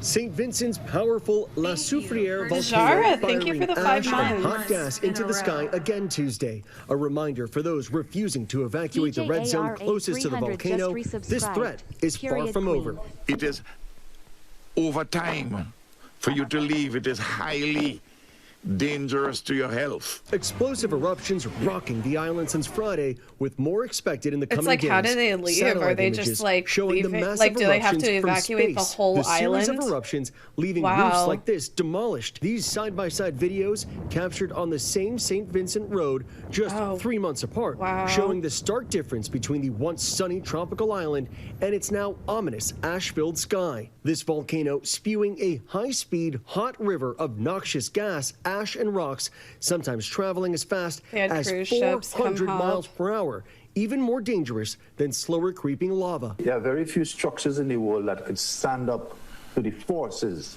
of that material going down mountainside. I shudder to think of if any living creatures was on that mountain. Plumes reaching as far as Barbados, 110 miles That's where east of Rihanna's St. from, Vincent. right? It's been raining on and off in Barbados since last night, but it's not raining Holy water. It's shit. raining like a mud, like ash and water combined. Nearly 4,000 people are seeking refuge across the 87 shelters set up on St. Vincent. Though today, government officials advised the Carnival and Royal Caribbean cruise ships standing by, ready to transport residents to safety, that there was no immediate need for evacuation. Meanwhile, officials are closely watching another eruption so they in don't a need tourist to hotspot, completely Iceland. evacuate? New images of tourists crowding around the active volcano there. It's just 25 miles from the capital of Reykjavik. The last eruption lasting 30 years. The destination popular with American tourists because vaccinated visitors don't have to quarantine. And in Hawaii, residents on edge after 34 earthquakes rocked Mauna Loa, the world's largest volcano, on Sunday. Scientists warning an eruption could be imminent, requesting residents have their go bags packed and ready. Experts say while all this volcanic activity is noteworthy, it isn't As far uncommon. as like natural There are disasters, thousands of since I'm in the volcanoes around the Midwest, I've world. only like Every one of them had to erupts worry about relatively tornadoes. often. Most of the time, Like, there's an I've had to active go to eruption my somewhere in the basement world. plenty of So the fact times. that there's 2 or 3 at the And same like time, there's been like coincidence. really bad storms, but I've never like actually been in Hi a everyone, George volcano Stephanopoulos or here. a Thanks for checking out the tornado. ABC News YouTube channel. If you'd like to get more videos, show highlights, and watch live event coverage, Until click the on the fault right slips over in here southern to Missouri. subscribe to Yeah, our there's channel, a and don't fault forget to in download southern the ABC Missouri. News app for breaking news alerts. But they say Thanks for will watching. cause a big earthquake or some shit. The someday. conversation about safety and good policing has become an increasingly contentious one. From local police departments to protesters on the streets, the discussion on how to bring about change and trust is ongoing. And that's where Emmy-nominated actor Michael K. Williams sees an opportunity for his organization, Crew Count, to not only change the conversation, but help community members take their passions to the polls. Janae Norman reports on the group's new agenda for public safety. What up, what up, what up, what up? In New York City, actor Michael K. Williams meets with a group of teen activists working for change on their streets. What y'all did, what we did, is come together and make a positive out of a negative. Michael K. Williams, yeah, he was in The Wire as we made a positive out of a negative. We're creating a Omar movement Little right now. Williams is a co-founder and advocate for Crew Count, a community-led organization working to empower over-policed communities since fall of 2020. This whole thing really started because Operation Crew Cut basically purged the gang database, because there's so many people up there that's not actually gang members that got added on because of a scar or the colors that they wear or who they associate themselves with. You don't even know if you want the database or not. Yeah, and you just get put on. How you just put me on a database I don't even know about? So they decided to do something about it. So they're saying that they would be like entered into these databases for like nothing, and they don't even know that they're being entered into them. It's like over policing happening in their community. That's fucking crazy. That's something that like fucking Republicans go wild over, you know, like about how the government is watching us and shit, but they'd be completely fucking silent about this shit. Crew Count, it educated me a lot about the importance of voting and I'm a different hater. positions you could vote for, like different elected officials. So you could, like, I didn't know you could vote for certain jobs in the city, throughout the city, like the council members, the DA and stuff like that. I didn't know you could vote for those people. Let's get people in political places to start breaking down these infrastructures and changing it to work for the way we need it to work for us. But that's, but having said that now, we gotta acknowledge that it is not about us warring against the police department, and it's not about really, the word abolishing is a strong word that's vague. It's about a reconstruction, because we need good police. Crew Count believes the key to change is transforming the political landscape within their city, and they're working directly with leaders to make that happen. We made a pledge for the mayoral candidates that's running for mayor. What we do is that we try to meet with them and we give each of them the pledge, and this is something measurable that we can hold them accountable for. You know what I love the most about Crew Count is that we are going into the same communities that have been over-policed, and we are reaching out to the same people, the same young people that are being put on these gang databases, and we are educating them, and they are being activated. Their hope that their model can ripple well beyond their own block and positively impact other communities. What do y'all see Crew Count doing? Where would you like to see Crew Count go? Everywhere.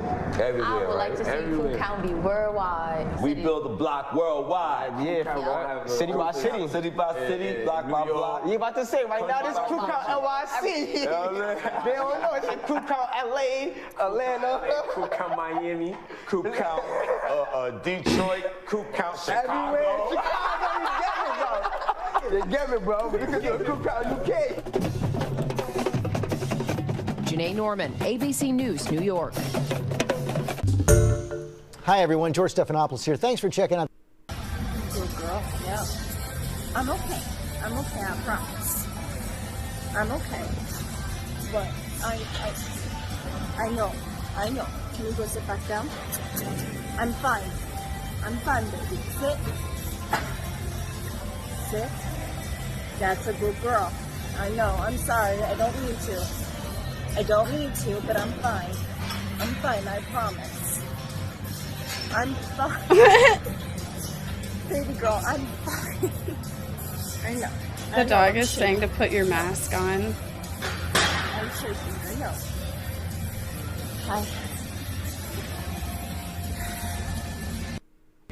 Fuck you! Fuck you! Keep driving. No, it's not enough! Park your car. No! Driving. Like, what the hell? You better get the fuck away from me. Fuck you! We have a car. This is a roadway over here, man. Can you please move? I haven't seen this one. Stop fucking yelling at me right now. I'm not fucking moving. Can you please move your car? do the exact same thing to a fucking forerunner. Park over here, we'll park you. Okay? I don't listen to you either. Shield. Listen, you short fucking piece of shit. Okay? Grow some. Oh yeah, she called me a short fucking piece of shit. Grow some fucking balls, baby. Grow some fucking balls. Shut the fuck up and leave. We're No, traffic I'm not over here. moving. Listen You to heard you. me, sir? No, not You can talk all the fuck you want, all you fucking Hawaiians. The white lady's fucking crazy. You can talk all the fuck that you want, you fucking motherfucker. No, it's not enough. It is not. Well, there are also plenty of men out there who have made a living impersonating you, Cher. And we have brought in a true giant in that world. Ladies and gentlemen, this is Chad Michaels.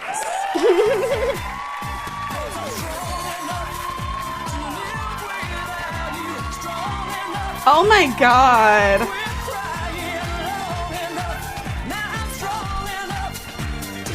Cher is just like, I've seen this routine performed.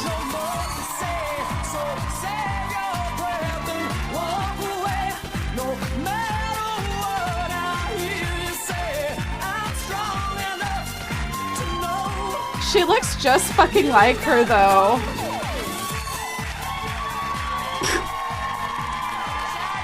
I'm like, I wonder what was going through Cher's head. And once again, Lissa Negrin, when we come right back, we're going to ask Cher some burning questions based on the songs in her Vegas set list. Don't go away.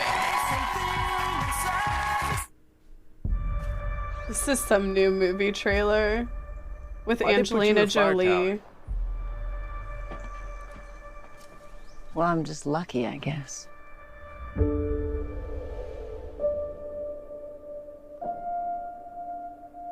I read the wind wrong. I should have gone to them. Then you'd be dead too.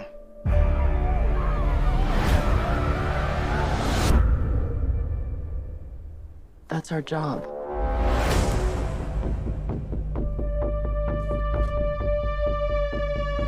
Hey!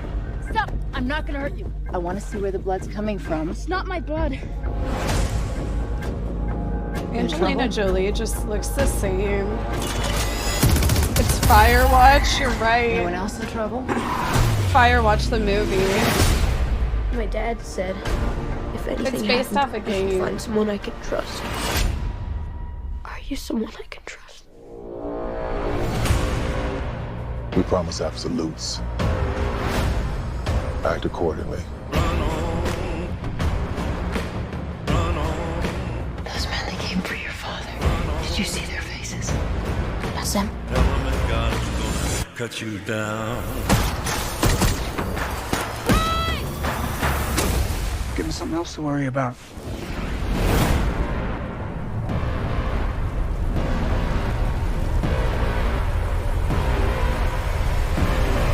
You can run on for a long time. Listen. Run on for a long time. You're gonna run, Run on for a long time. and you're gonna keep running. Sooner or later, gonna cut you down. That eats everything in its path.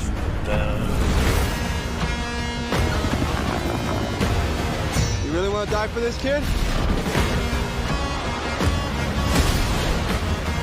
Take a deep breath. Hold it. And lay back.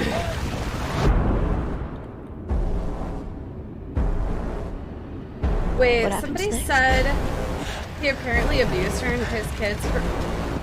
Her oldest kid is going to testify in the trial, I think. Wait, Brad Pitt and Angelina? Are you talking about something else? I haven't heard about that at all. I'm not a believer in cancel culture. Oh, I'm like, Trump's not a believer in cancel culture now. Oh, no, he believes in it now. He denounced it, and now he's like, no, yes, cancel culture. It's probably because They Dream want was one of cancel his top culture. Our country donators wasn't built by cancel culture. and told him, hey, no, we need this Speech cancel codes culture. and soul-crushing My army of conformity. children. Cancel culture, they call it. Cancel culture. No, thank you.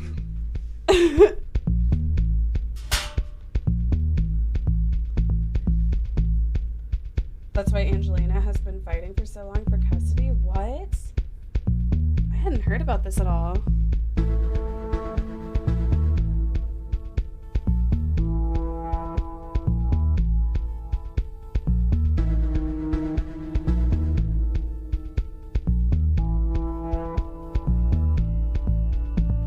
We want free and open debate, not speech codes and cancel culture.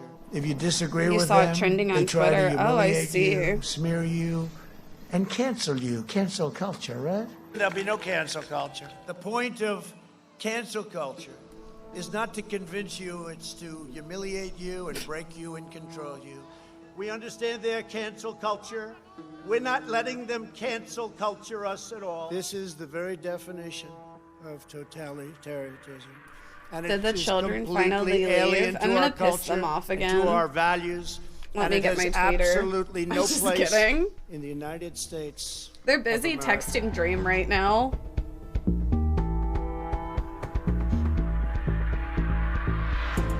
No, do you know what fucking annoys me the most about that This is a texting bill shit is that, just how is fucking really a good fake bill. it It's is. gonna, Like Dream's you know, literally further being paid secure our fucking elections, thousands but of also dollars make to them very probably do accessible. that. It's probably some sort of sponsorship deal. Like the same one Ninja got. And like these kids are gonna be like, see, he really loves us and he really cares about us because he's, you know, like exploiting them for money.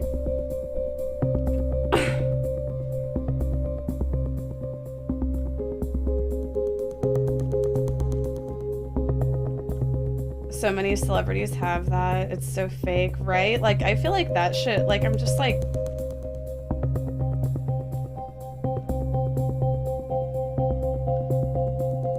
The texting is like a reminder that their new video came out, so now he can text them directly to their phones whenever he puts out a new YouTube video about cheating.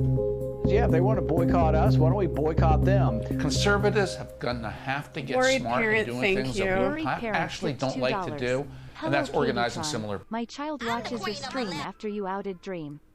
I do not have a problem with that. However, your smoking is a problem. My child said you would smoke less on stream. I've been Are smoking you hypocrite? less. I've been smoking less.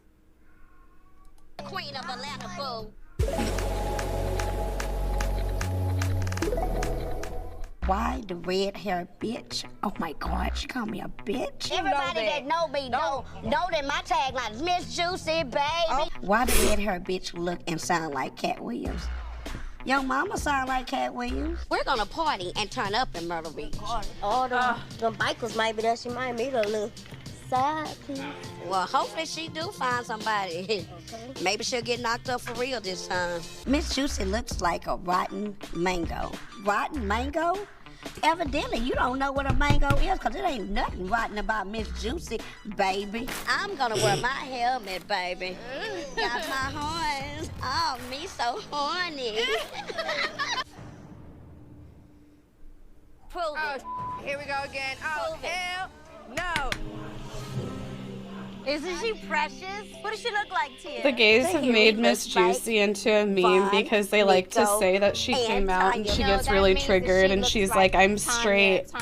Stop saying I'm a lesbian because she's so hard up for dick. She's like, I don't need these people telling people that I am lesbian.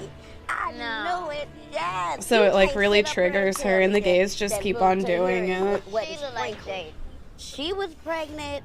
Nico got Yeah, on her lesbian nerve. queen. She kicked Nico out, and the very next day, Vaughn was there. So you can't tell me that the baby was not sprinkled. Really, nigga? I'm not the one that needs to stick it up something. That ain't funny. Do you sew? I forget. Yes, I do. Did you sew that? Oh my god, I love her makeup. No. What? I came here yesterday and I asked everyone to be open and honest. And the first time I heard any honesty last night was with your mother. Not easy, that is it? What? I haven't seen this. Is this don't new? condone your behavior. Maybe I have seen it. This is My just behavior was 24 what? hours to hell and back. I just felt like the language that you used wasn't that of an English gentleman like I would expect. I'm deeply sorry about that. What language did I use? 77 months. Duke, thank you for the 77 I don't months. appreciate you using that language with my angel of a mother and my sister. Can I just stop you there because you're over-exaggerating a little bit? Because I'm not going to give you brownie points standing in front of your mother telling me how upset you are when you're laughing and giggling with me at the same time. My angel mother and my sister. You see it as it is. You have to call it as it is. I like the fact you're standing up. So it takes me to swear for you to step up and act like a man. Please, you don't know shit. Did you just curse? That's disgusting behaviour, young man. If you want to have a little chat with me later, together, one-on-one, I'd love that.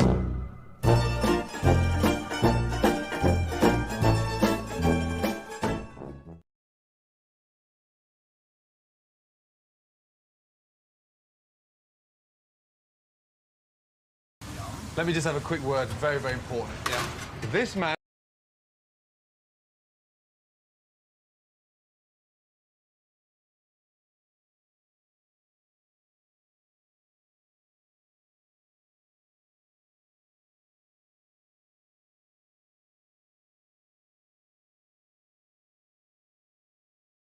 It being anti-mask and anti-vaccine is anti-government, then I'm proud to be anti-government. As more and more Americans are getting vaccinated, resistance remains strong within one group in particular, white evangelicals. Hallelujah, Jesus. This hesitancy is driven by a distrust in government, misinformation, and political identity. This is not a fringe group. A quarter of Americans are evangelical. Oh, sorry. I was like, I don't know why it's only coming out of one ear. And it's like, this is a CNN video. Die free. Then I had to live on my knees. I can't listen to this because of that. Well, Pitts Marlin just Well, Pitts Marlin, thank you.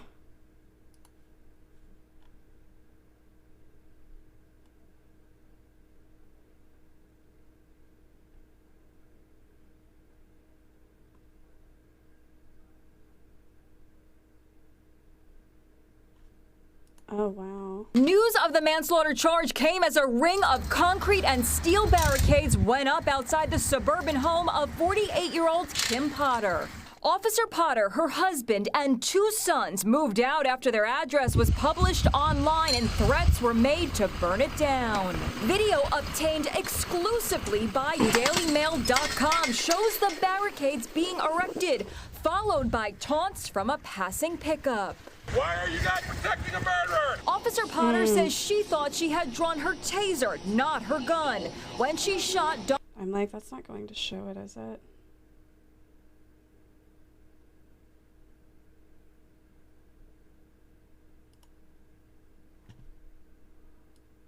Former New York City Police Commissioner Bill Bratton told me tasers need to be reimagined to avoid similar tragedies. They need to be reimagined. It's like, yes, it's so hard to tell the difference. Like, what the fuck? Like, what more can they do?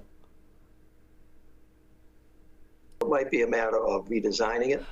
This is going to become more of an issue going forward because more and more officers are carrying tasers. The death of Dante Wright came as the nation is focused on the trial of former cop Derek Chauvin for the alleged murder of George Floyd.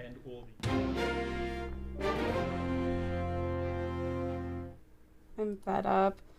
Yeah, that's what I was saying yesterday. It's like people are way fucking past like peaceful protests over cop brutality. People are just like straight up fucking tired of being killed by law enforcement, you know, and it's been something that people have been fighting for years and nothing has been done about it. Like people are way past that point.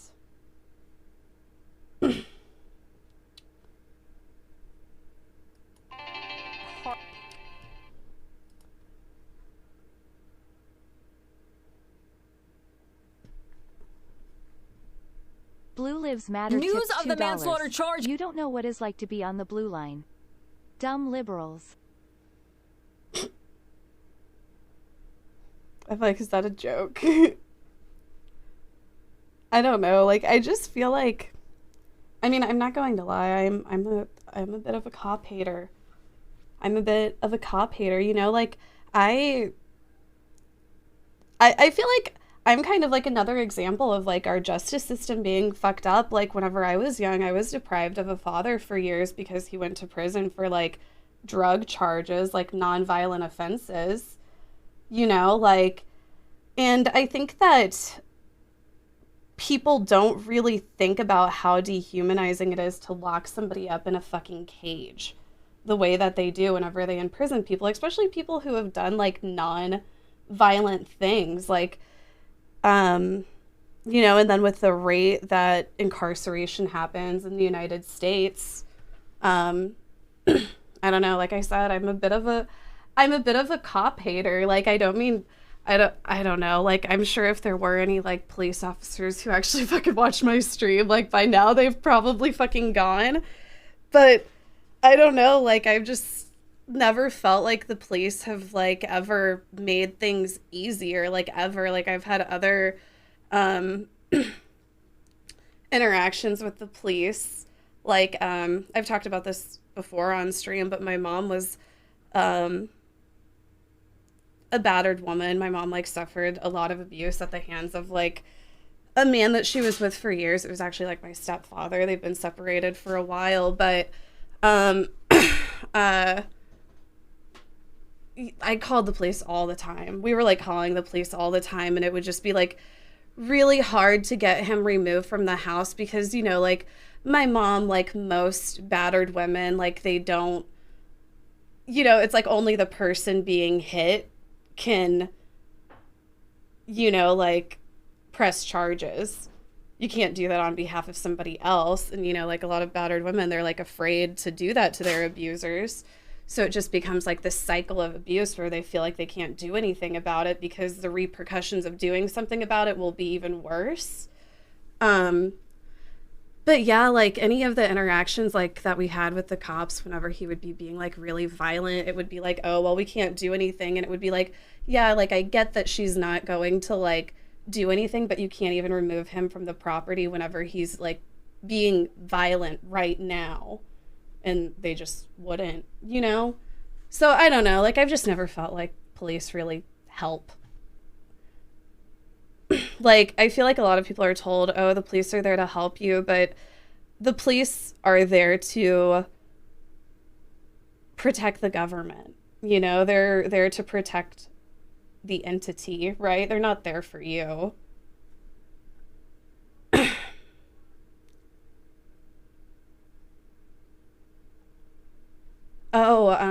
I guess there's like a lot of talk right now about the troops being withdrawn from Afghanistan. The treaty room in the White House. The same spot where on October of 2001, President George W. Bush informed our nation that the United States military had begun strikes on terrorist training camps in Afghanistan. It was just weeks after the terrorist attack on our nation that killed 2,977 innocent souls, that turned Lower Manhattan into a disaster area, destroyed parts of the Pentagon, and made hallowed ground of a field in Shanksville, Pennsylvania, and sparked an American promise that we would never forget. We went to Afghanistan in 2001 to root out al-Qaeda, to prevent future terrorist attacks against the United States planned from Afghanistan. Our objective was clear. The cause was just. I saw this and I thought it said it was 2 minutes, and then I'm like, oh, this is 24 minutes. I supported that military. I'm like, I can't listen to this for 25 minutes. I just know the Republicans are like Mitch McConnell's like, we need to stay there to protect women's rights. Like, I saw some shit about that on Twitter today. Like, Mitch McConnell's like, we need to stay there to help women's liberation. It's like, now you care about that? It's not about oil or anything? Okay.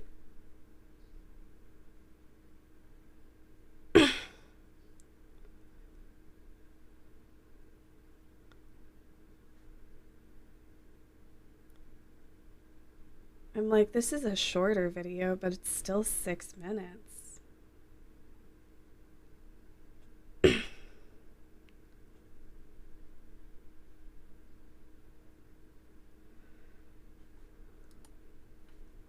Two giant pandas were caught on camera, viciously fighting. Oh, it happened viciously. in the wild, in China's Sichuan province. The duel lasted for 17 minutes, during which the two gnashed and clawed at each other. At the end of the brawl, One of the pandas appeared to have suffered facial injuries. That kicked off an ongoing search effort from the community, who want to make try to sure the injured help panda gets the treated panda. for its wounds. We usually think of pandas as being cute and cuddly. Case in point, this panda at the Moscow Zoo, who got to play with a toy rocket. But however cute they are, that doesn't mean they can't mix it up when they need to. The quarrel between these two pandas was likely over mating rights. Man.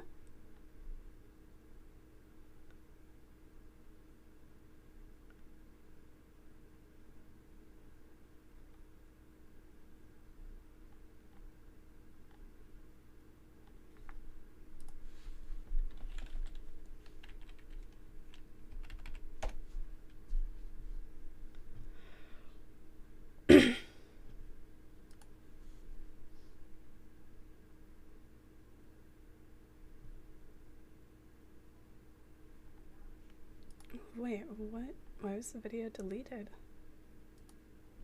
Spring break forever! Pooh Shiesty, This that's my is dog. new. But Pooh, you know I'm really shiesty. Pooh, I'm really shiesty. Spring break, bitch. I think Corona got canceled. I once drank 37 beers, but it was all off at Dunkin' Jujitsu, thank you for the gifted What are you, sub. saucy I or a regular appreciate guy? it. Spring break, bitch. Miami Beach, baby! Miami Beach, baby! Don't wear a mask. 8% Celsius. I highly recommend. 4 and you're off the floor. A key shotgun is unbeatable, though. Shotgun is a contact sport. You have to be careful. Bitch, you literally, I'm fucking hot. Everything's popping out here. Yes, the Rona is with us. The pandemic is real, bitch. But guess what? We're young, bitch. Travel. Yeah! See, the funniest and most likable person on the show is a gay man. Shorts, bitch. Pooh Shiesty, that's my dog. But Pooh, you know I'm really shiesty. Bitch, I got my own following security club. Outside up there where they were. Yeah, you know, it took that shit from He's even taking his mask off. Ty, if you ain't outside, you broke. Real shit. No cap. At 4 with 10 on fire, bro. Real shit, you know. A nighttime curfew has been extended in Miami Beach in Florida after thousands of tourists descended on the area for the annual spring break holiday, risking the spread of COVID-19. Too many people are coming here with bad intentions. The crowd control measures this spring break season was a hot topic. The images have been dramatic. Police This just using makes pepper me balls think to of defuse a whenever rowdy crowd. Protesters are saying enough Kim is and Courtney enough. took Miami. Representation of the craziness. You know, the spin-off reality show of the Kardashians. I'm a longtime Kardashian watcher. Any piece. We're hoping to move. People have been tied up for a year, you know, shut in, and they come to the beach and they're going to get rowdy. Yeah, the I Dash saw, store in like, a bunch Miami. of guys stomping on cars, and then police like moving in with like very short notice and that sort of thing. So, you know, white frat boys get rowdy too. So, but they don't make the news all over the world. What's this interview? Spring break. Yeah, what Was about he it? just We got being one guy really in the ER racist? right now, but you know, we still make it. We still power through. I fucking hate He's like, yeah, frat boys get crazy, but they're white. Show them your tits. Come on, Greg. This is Minnesota, baby. Minnesota, baby. Are you guys from Minnesota? Yes. I'm from Norway. She's from Norway, yeah. What's Norway? It's a country in Europe, Scandinavia. She's an illegal immigrant. Deport Ingrid now. Norway's boring. There's a reason I'm here, obviously. Show them your tits. At Candyland. She wants to show them, but she won't. I'm not gonna show my tits. Come on, I'll do it for you. I'll do it for Oh you. my god. Oh my God, guys. Someone's probably gonna sue him, to be honest with you. This guy's got cases all over the beach, to be honest, bro. I'm kidding. I'm kidding. Chlamydia's going around like fucking wildfire right now, so just Like, watch out. that I shit don't is have it, so but I know fucking people- annoying. Like, It who is have just you know? like, I have to pause, and it's like, that's the shit that every fucking woman can relate to happening to them. And see how she just like fucking played it off right there, like nothing fucking happened when it happened to her. It's because women are so used to fucking doing it. We're literally like programmed our whole fucking lives to just like brush off like weird fucking situations like that happen all the time, to the point now we're like all older and we're like, holy fuck, I've completely desensitized myself to all of this fucking behavior because I've just like been used to it. You know, it's like women are finally starting to, I don't know, like wake up about it and be like, this isn't fucking normal. God.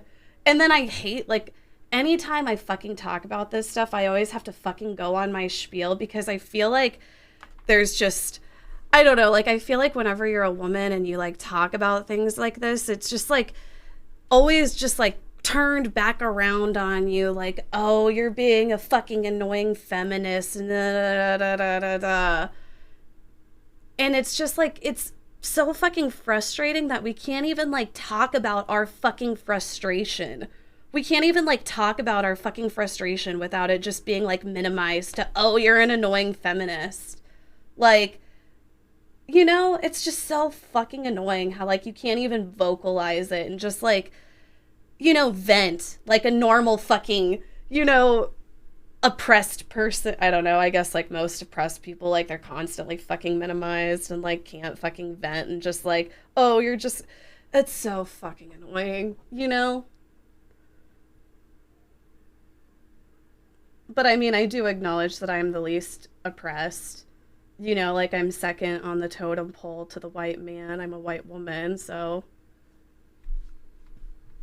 that's good for me, I guess. Yeah. Chlamydia is other places than the beach, so like, I don't know. We try to stay safe. We do our best, but you know Sorry, what? I We just already had to have go the on a fucking rant paramedics there. in our room taking care of us, grabbing his cocaine and shit. We'll figure it out. We'll figure it out. But anyway, everyone needs to chill, have a good time. It's almost over. I'm vaccinated. I'm cool. What it is, what it do. I'm just out here with my crew. You already know how we do. And we came here with a full Jack, honey, yeah, I'm all about my money. I'm smoking good, in your neighborhood, swinging real good, looking good in them fly, yeah. I don't know if you guys fucking realize this, but he straight up has like 17 million followers on fucking YouTube, so he's famous, like you're famous, like. You see me slide like a motherfucker. You see me ride like a motherfucker. Slide in the motherfucker, hide in the motherfucker. You see me, Slide like a motherfucker. Slide in the mug, I'm that guy like a motherfucker. Don't know all. We're the Backflip Bros. Yeah, we're from Austin, Texas. We came out here to Miami. It's beautiful. Are you guys big Alex Jones fans? Yeah, actually, that does sound very familiar. Yeah. I'm Channel 6. I'm Channel 5. Spring Break 2021, motherfucker, let's go! 3 jumbo mojitos, bitch. I live here. Spring break. I live here. I'm from Atlanta, so I don't know where the hell Channel 5 is. Channel 5. Can I cuss? Yeah. I know what the fuck going on. No cap, nigga on God. Free the young crew. What's the young crew? Young crew, you know, island crew. Where you guys from? From Atlanta. What brought you guys down here? Shit, man. Yeah, shit. Man, I'm trying to fuck these hoes. They playing. Miami, man. Miami Beach. How do you guys feel about the 8 p.m. curfew tonight? Man, that shit lame. We trying to turn up. We trying to have fun, man. We don't do all that. Fuck these hoes. You feel me? Oh, they my dog for sure. No cap. What's going on? What are you about to smoke right now? I'm about to smoke. Zaza. What's Zaza? Where's Zaza? Zaza. Zaza is the best weed in Florida. Best weed everywhere. Come on now. We don't bullshit. Look. Man, look. It's your boy Hollywood Kev, CEO of the Twerker Grab, man. I don't know if we on the news. CEO of what? Twerker Grab. What's that? I asked females some questions, right? We get lit, and afterwards, I'm like, you know, I'm the CEO of Twerker Grab, so y'all gotta get lit for the camera. You dig what I'm saying? They either twerk for the camera or they let me grab. Grab what? The cheeks. Why? Because we just get lit down here in Miami, bro. Man, we grab handfuls, bro. Over 10 a day. When you say we, are you referring to you and your audience, or you have a group of friends? Boys. Twerker Grab. I like grab because either way they're gonna make me grab. So. How about you? Go ahead, man. You got twerk, grab, kiss a group member, let me choke you. Which one of you guys came up with this wheel? All of us, man. A group. Let a group member grab. Look, man, that means we grabbing the cheeks. Do you guys ever have any run-ins or confrontations with like other kind of like horny vloggers out here? Like, Of course. They don't pull up on us and say nothing crazy, no. Though they don't do it like us, though. They followed us. That's what happened. Like, come on, shorty, give me your number. You ain't from here, come on. The guys out here are really annoying. They try to smack our butts, try to get our numbers, try to get us to turn up with them. Like, I got a big mansion. They be trying to stunt. A big mansion? Uh-huh. We got big mansion, a boat, some liquor. I tell them they gotta have good vibes, and they gotta be trustworthy. Whoa, come on. How can I put this? I'm trying to have sex with multiple women tonight. The only thing I don't like is this curfew bullshit, man. I don't like that. And shit fake. That shit just for the internet, nigga. There ain't no curfew out here. No, wait. I had a question for you, bro. Who are you? What influenced you to wear the suit With the 9-7s. Nigga, with devils, nigga, wait. I mean, this is Channel 5. We got to come professional. Look at us. No. With the 9-7s. They comfortable? I got to be able to run around. Got you, bro.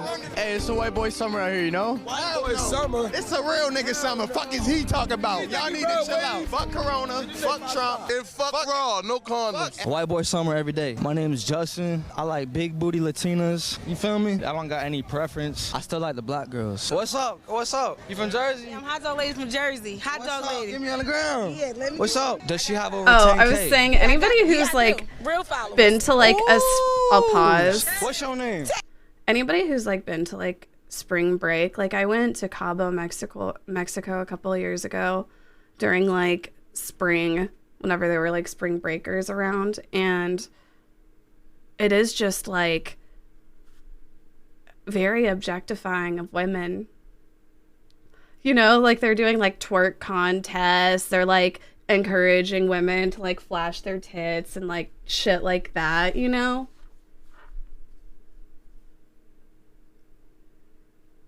It's weird. Like, I never really thought of how fucking weird it was until now. And, you know, it's like, yeah, like, sure, like, I'm sure, like, a lot of women have fun and they, like, want to, like, whatever. It's just, like, weird how, I guess, like, it's become, like, how do I say it? Like, in a lot of those situations, like, I guess it's, like, women are kind of like, you know, like in those situations, they're like kind of like egged on, like, oh, you know, come on, just do it, like, have fun, you know, like in that sort of way. And that's where it gets kind of weird. And I feel like that's like what happens at like a lot of, you know, like the pressure. Yeah, and then all the drinking. I feel like a lot of white boys don't want to put down on some thick. A lot of white boys don't want to put down on some thick shit. They're worried about school and economics. Quit being scared. Go get a big this booty music Latina. with it. Yes. Don't worry about nothing else in the world. Get This you guy a again. big booty Latina. What would get me a big booty Latina? You tell me. I'm already married to one. No nací ayer. Oh! White boy summer. White girl summer. Thick booty Latinas. I'm with it. But anyway, Ferraris are great. Latinas are great. Miami's great. Ciao. What's going on, bro? What's up? What's on your mind? What do you think about all the ass out here? Do you eat it? What? I eat ass. You eat ass? That guy's Look at so ass. fucking tall. You just want to eat it? Come eat ass with me tonight. You're not afraid to eat ass, are you?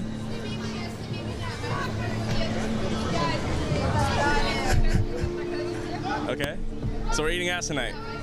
Curfew's at 8. Meet me at 8:30.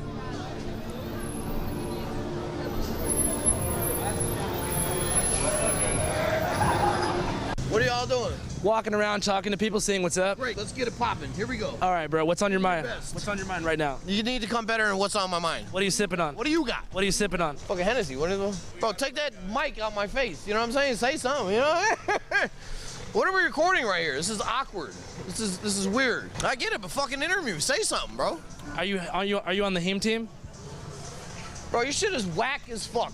Health officials are calling South Florida the nation's virus epicenter. The South Beach curfew is back in effect as officials hope to prevent another weekend of spring break chaos. The party's over in Miami Beach. Good afternoon, Mike. Yeah, the beach is closed. The tourists went away. So far, it has been pretty quiet today, and people who live here are really hoping it stays this way. Very quiet, no music, no fights, no nothings. You can see for yourself, just take a look down Ocean Drive. It has been empty like this for hours. Nobody is out here. Broward County Mayor said they have had no problems and there are no plans in Broward County to enact a curfew. Spring break, but we're not dirties. Spring break 2021, baby. Come on down to Fort Lauderdale and get your party on a Cafe La Bliza. This is a gypsy party, baby. Let's go, it's this day. We on this shit, man. Now we hustling, man. Ain't no curfew for us. Not for us. The media is always going to blow things out of proportion. It's always going to be a twisted story when it comes to, you know, black versus white, because they think that black people are inherently more violent. You know, when they're going out and they're shooting people with pepper balls and stuff like that, they're doing that stuff just simply because they can. There's no accountability to the police force. And COVID fatigue is a real thing. People are tired of living in their houses. In a way, it is irresponsible. We all have to admit that, but it is what it is. We're going to live with I or without spaced COVID. out for a And second. I'm going to wear my mask, you know what I mean, when I can and stuff like that. I'm just not personally with getting vaccinated and stuff like that. Oh, thank you. don't I trust love the Move government. 420. Oh my God, you guys, look at this. No, what the fuck do I look like getting vaccinated? What? That's how like all the black people got AIDS in Africa for the polio. They were trying to get them vaccination for that there, but that. I'm feeling great. How you feeling, boss? Your shirt says PCP. What does that mean? Post-concrete pumping. I think you should have a mask on. Coronavirus is gonna. Look at this that I got for 420. It's a giant cone. I'm like, I wonder how much weed it'll take to fill this. Probably like an eighth or something. I don't know. Take across the nation. I know. It's a white boy summer, no kizzy. How do you feel about Vans? Vans? Oh, I fucking love it. Every shirt I own, pretty much Vans, bro. Vans will make it dance. What's on your mind tonight? What's on my mind tonight? Get as fucked up as I can at the bars. Fuck COVID. It's like the flu, pretty much. Fuck COVID. Drink as many Jack and Cokes as I can. Shout out to Jack and Coke. I saw the plane going. What does it say? What's the plane logo? Goodyear. Goodyear? Shout out to Goodyear. Versace producer here on me like I'm Illuminati. I'm out here convincing hoes for $100 that I'm Quavo. You heard me? Bro, your motorboat. Thank you. They come to me asking me for pictures. I charge them like $100 Thank you for the a 5 picture. gifted. I appreciate it. Fuck masks. Actually, hang on. Hey, you know me. She's like, I'll show him. You know how we ride. I bet she wasn't able to get it to catch fire. I'm stacking, making it happen. Ooh, hey, let me just. Thank you for the 5 gifted subs. If we reach our goal today, then I'm going to do a cosplay of the stream's choice. I tell them just chill. We do it for the thrill. I tell her how it feel. We do it for the thrill. We chillin' and Lottie. She tell me wanna holler. I tell her give it. I got $10. Look at these VVS. I just fucking impressed because I'm blessed. Hey. Nice, finally. I love all gas, no brakes.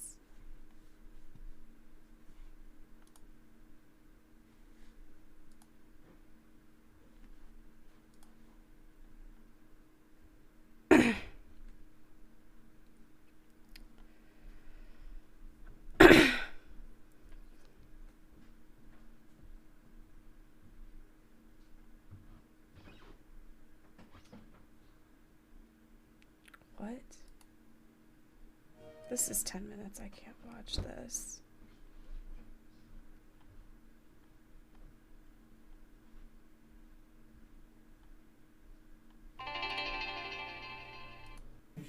Ken Bountykin, thank you. Ken Bountykin tipped $2. Casey, you should check out Crackhead Barney yeah, and I Friends need to do on some YouTube stalling. sometime. If you dig all gas, no brakes, you'll love it. She's hilarious. New content to react to Queen.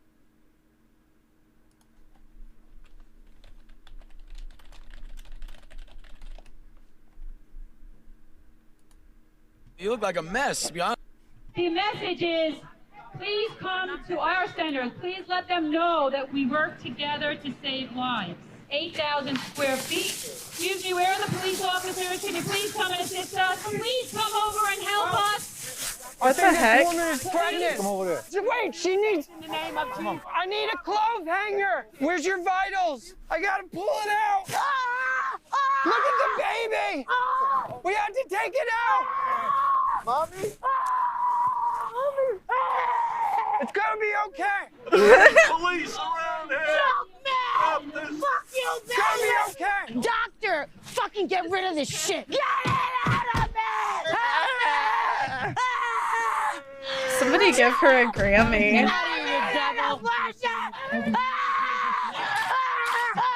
I'll use my teeth. She upstaged him. Jesus Christ created me to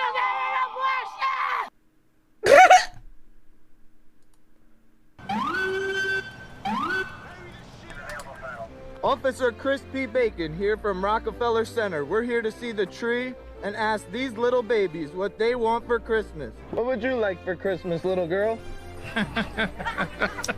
What do you want for Christmas, little boy? Get out of my face. Go. Get out of here. Get out of here. Get out of here. What would you like for Christmas, little boy? Stand on the sidewalk. You gotta stand on the sidewalk. What would you like for Christmas, little boy? Is there anything you'd like for Christmas? What would you like for Christmas this year, little boy?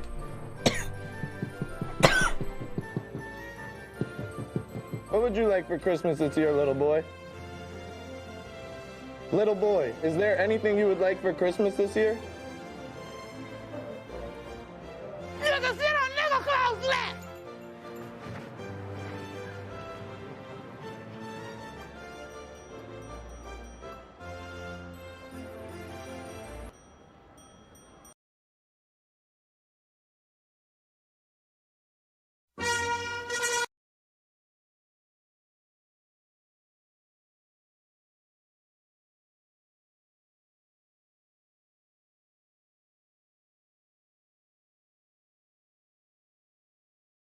Since you're black, do you think that America has dissed you? Oh, no, of course not. America has treated me better than many other countries that I know of. Okay, where have you been where they treated you like shit?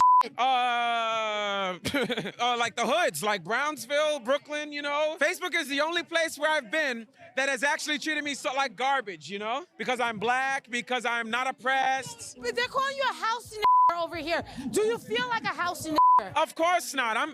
Of course not. Do you only fuck white women? You look like the type.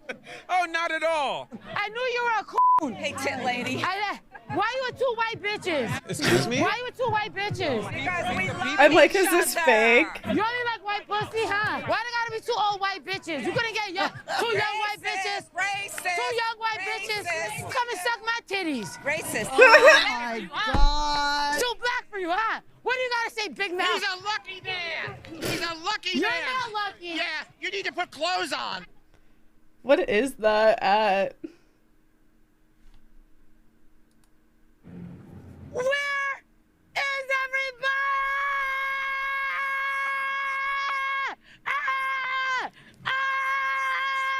Where is everybody? Holy shit, I'm going to leave. Have a good time, everyone. Where is everybody? She's great. I don't know what the problem is. If a man were doing it, you'd think it was funny. Roar! I'm a fucking animal! Roar! Hear me roar, bitch! I'm a fucking animal!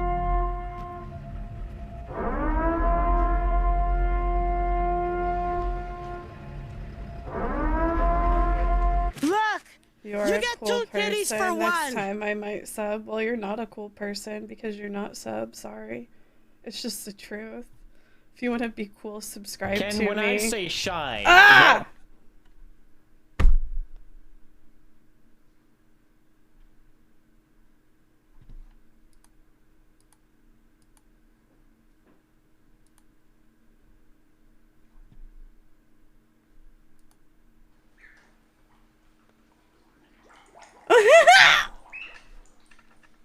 What?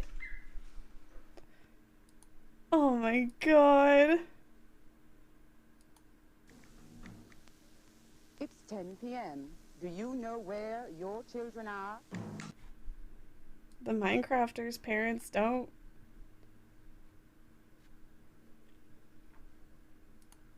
Miss Grace Jones.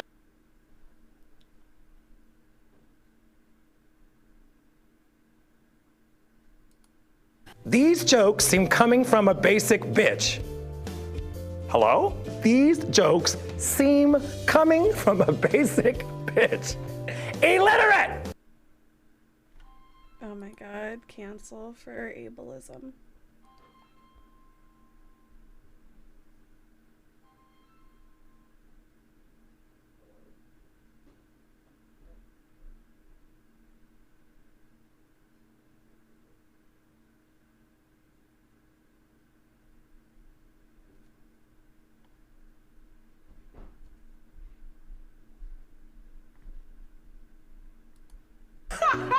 I'm happy to present the first award of the night, who all have that Best New Artist vibe. Megan, stop laughing at me. And the Grammy goes to... Wait, how do you open it? Oh my God. Wait, how do you... Ah! H-Town, baby, Megan Thee Stallion!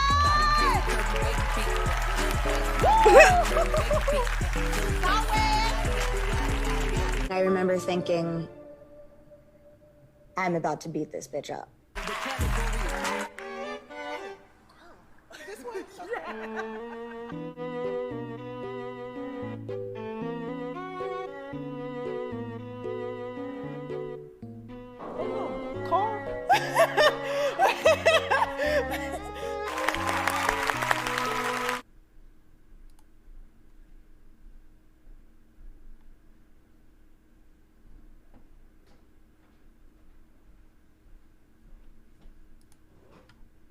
Computers are supposed to make life easier. I love About videos 1 in like 3 this. American households has bought that theory and purchased a PC. But what they didn't tell you is that life does not get easier right away. For many newcomers, PC stands for pain and confusion. Reed Galen reports. Jamie Gold is about to buy her first computer. She hardly knows where to start. How do you turn this one on? She's the kind of customer that is turning the industry upside down. What does the 4 megabyte memory mean versus... So that's Home PC sales are now exceeding business sales, up 25% last year and still accelerating. Jamie Gold spent $2,800 buying into the sales pitch that computers are now easy to use. This is the world's easiest personal computer. It makes you powerful. I just think I want to plug it in first and use it. But it's still not just another household appliance. Installation disc number 1. I don't know which the interface cable is. What the hell is a power module? Shut the fuck up, I'm not done. Tyborg. Hold on. There's nothing that looks like this. I don't hear it. Jamie is gridlocked with plenty of company. It's printing way too large, and I don't know why. For years, phone and help centers were used by technically inclined users. Now, 80% of IBM's calls come from so-called newbies. Here at Computer Maker Digital Equipment, calls doubled in 6 months. I'm having trouble with the modem. What? When I Mobility start, there are no Mary, beeps what? or anything. Many callers expressed dismay that cyberspace seems more like the Twilight Zone. The industry is being sent that message by every telephone call that comes into technical support. A lot of new buyers are motivated by the uneasy feeling that they are falling behind in the information age. But their anxiety only deepens if the computer proves more difficult to get started on than they may have expected. In one survey... This is from Mad World.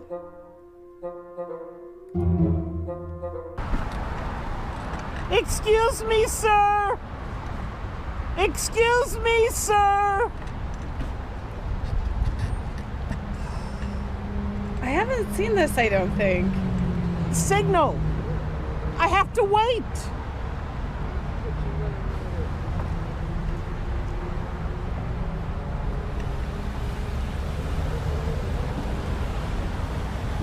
Oh my God.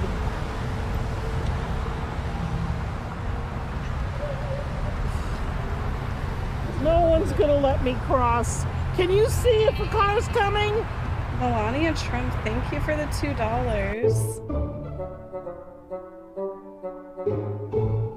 Can you Melania make the... Trump tipped Oh, $2. is that your dog? Not on a leash? It's not okay. It's against the law. Oh my God. Oh my God. Bite me, they jump on me. They scratch me. I'm covered with scars from Take dogs. it out of your bio. What? Are you serious? Just follow the law. It's I hope you have a wonderful day it's and a great Halloween. It's a You're leash a lovely, thing. lovely person. It's a leash law. Take LGBTQ It's out of illegal your to bio? do this, No. ma'am. Banned.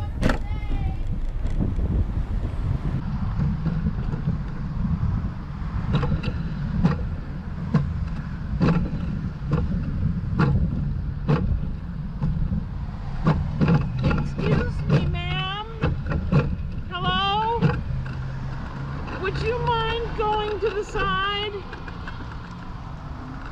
Please go to the side. Ma'am, please go to the the side. I can't go around. Ma'am. Oh my God. This is what I get. Ma'am,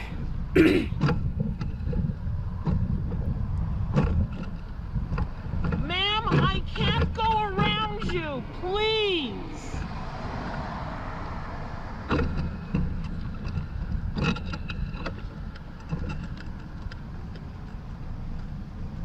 I don't know if they have a mobility scooter in GTA roleplay. Thank you, Melania Trump. It's a new camera. Let me go past her. And I haven't had it fuck up yet. Melania Trump It hasn't tips froze $2. yet. Casey, you look stellar She today. won't let me. I can't. But it's not gonna do me any good. There's a car though. You better hurry up. Oh my God. I can't go on the street on the street. I can't walk, and she won't let me go past her. She's in LA.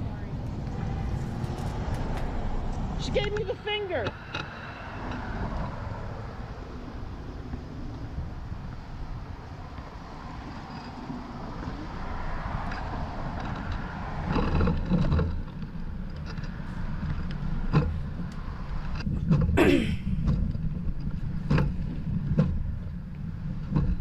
Excuse me, sir. She died. This lady won't let me go past her. She won't just move over for a minute. Oh. What am I supposed to do? She won't let me go past her.